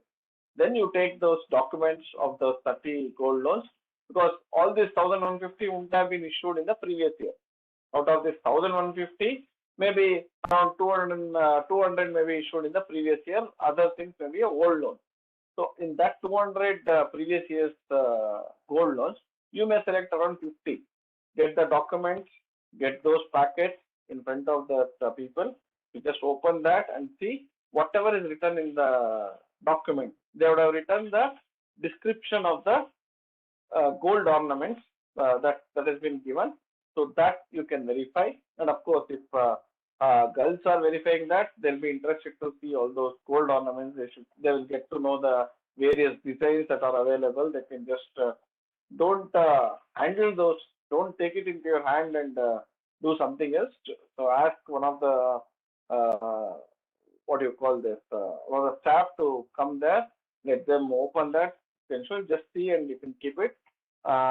Then there will be that appraisal certificate will be there. He will say this is the gold. Like the percentage of gold he will write. So there are 2 bangles. He will say this is the weight and this is the gold content in this. All those things, the appraisal certificate will be there, based on which the bankers will decide about the gold loan. So you can do all these gold loans, physical verification of cash, security, and gold loan. Sometimes bankers may say that you are not eligible, which is not correct. You have to fight for that, and you can go on verify this cash, securities, and gold loan. Nobody can stop you from verifying all this. So as a auditor, if you go, you have every right to verify cash, securities, and gold loan. But as a customer, you go, you will not be in a position to verify all this. So these things you can verify only gold loan only on which you have taken a loan against the gold ornaments. So Say suppose there are certain lockers. You will say, I've got a right to verify cash, gold loan. You cannot go to the locker section. There you cannot insist the bank manager to open the lockers and show me all the things that has been kept inside the locker. That is not possible and it's not permissible also. So we cannot go and see what is there inside the locker because it's not a advances that has been given. But maybe lockers are there. You can see what is the locker rental that has been taken, the locker deposit that has been taken. Those things you can verify. Then when it comes to NPA accounts, compare previous year's NPA accounts with current year to ensure all accounts have been moved to correct category as per aging. So as I said, beyond 12 months from substandard, you should go to doubtful assets. You take the last year's NPA accounts, see whether all those things are continuing current year also in the NPA accounts, or if it has been serviced, whether it has become performing, or it has not been serviced, the category has been properly mentioned. Then scrutinize SMA's report. As I said, that special mention accounts, SMA 0, 1, 2 will be there. So where you will get a report, last 2 quarters you should take, and wherever they show that there are SMA 1 and 2, you should be more careful. The last 2 quarters, take that and see that it is still last 2 quarters. If you take last quarter it was in SMA 1, this latest quarter it will be in SMA 2. Then you know that there is something wrong in that, and if it has not been classified as non-performing asset, ensure that it has been classified as NPA. Statutory wise subtotal should tally with balance sheet totals at the year end to ensure all accounts are fit into asset classification. So when you go to the audit, facility wise, you take a separate advances abstract, like cash credits, what are the number of accounts, what is the total balance, like vehicle loans, what is the number of accounts, total balance, housing loan, number of accounts, total balance. So take all those things and ensure that if you do manually the totals of all these things, it will tally with the balance sheet totals, which has been classified as advances. Compare security value as of the year end with that of last year's values. So if you get that statement, you can do all these things.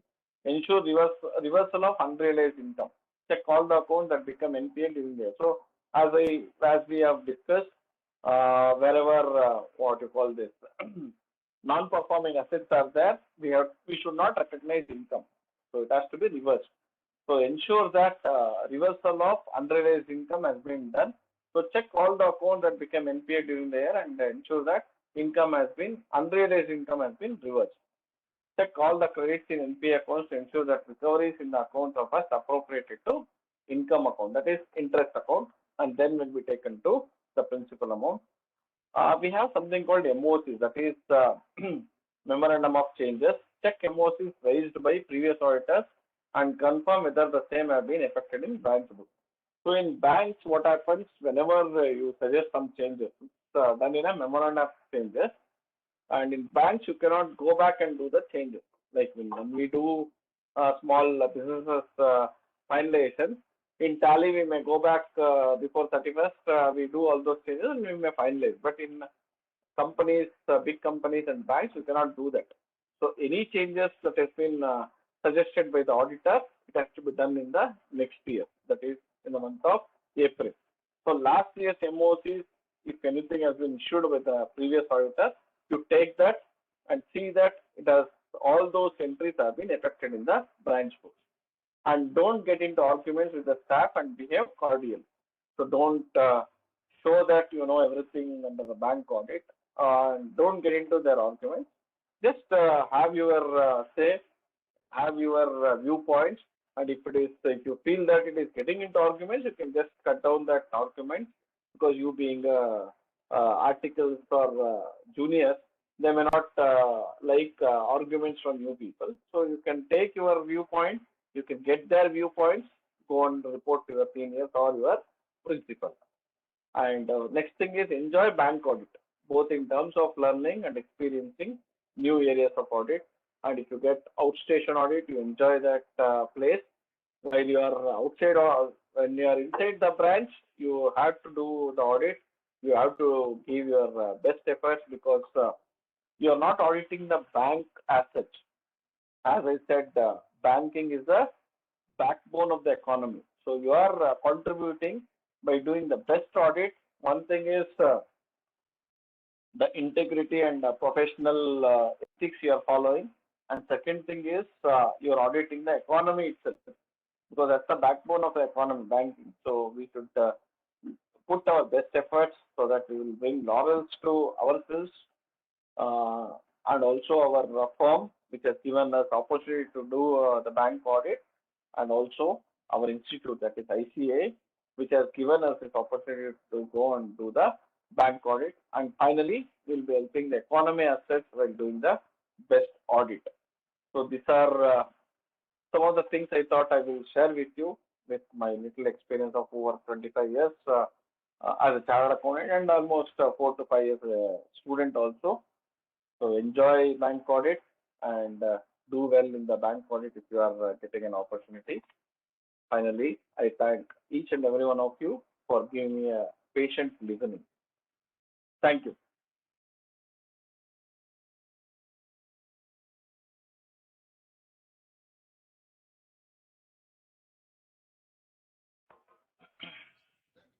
Sir, would you like to take some questions in case if students raise now, or is it? Yeah, it's already 7:25. I think you can. I know. Students, any of you guys, if you would like to pose some questions, couple of questions, sir would like to take. Else, we'll go forward. Thanks. I think most of them are leaving already 7:30. I think you can propose the vote of them. Yes, sir.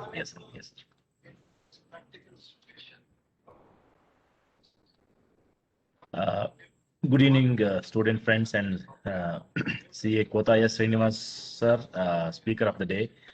I would like to take this opportunity to extend my vote of thanks.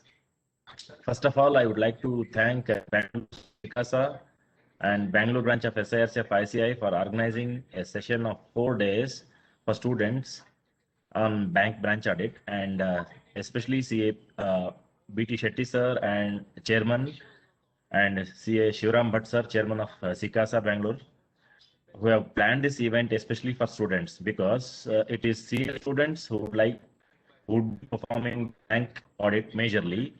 So let the students be equipped with the very basics of documentation, IRAC norms, and audit planning, and then some facts about banking industry, which was brought up very nicely as a whole by our very own Kota sir, CA Kota S. Srinivas sir. It would have definitely helped all the attendees, and it has especially helped me and my students on the same. I would personally wholeheartedly thank CA Kota S. Srinivas sir for this session. Thank you. And then I thank the office bearers of Bangalore SICASA for arranging this webinar on bank audit for 4 days for students. And then I would like to thank the technical team of Bangalore branch for overseeing that the session was held without any hiccups. And last but not the least, I would like to thank all the FCAs, future chartered accountants, student attendees, right, who have been patiently hearing the session and then enriching themselves with their knowledge on bank branch audit. Thank you one and all once again, and let us meet tomorrow during tomorrow's session again with this first day of the 4 days workshop on bank branch audit for students to come comes to an end. See you all. Happy learning.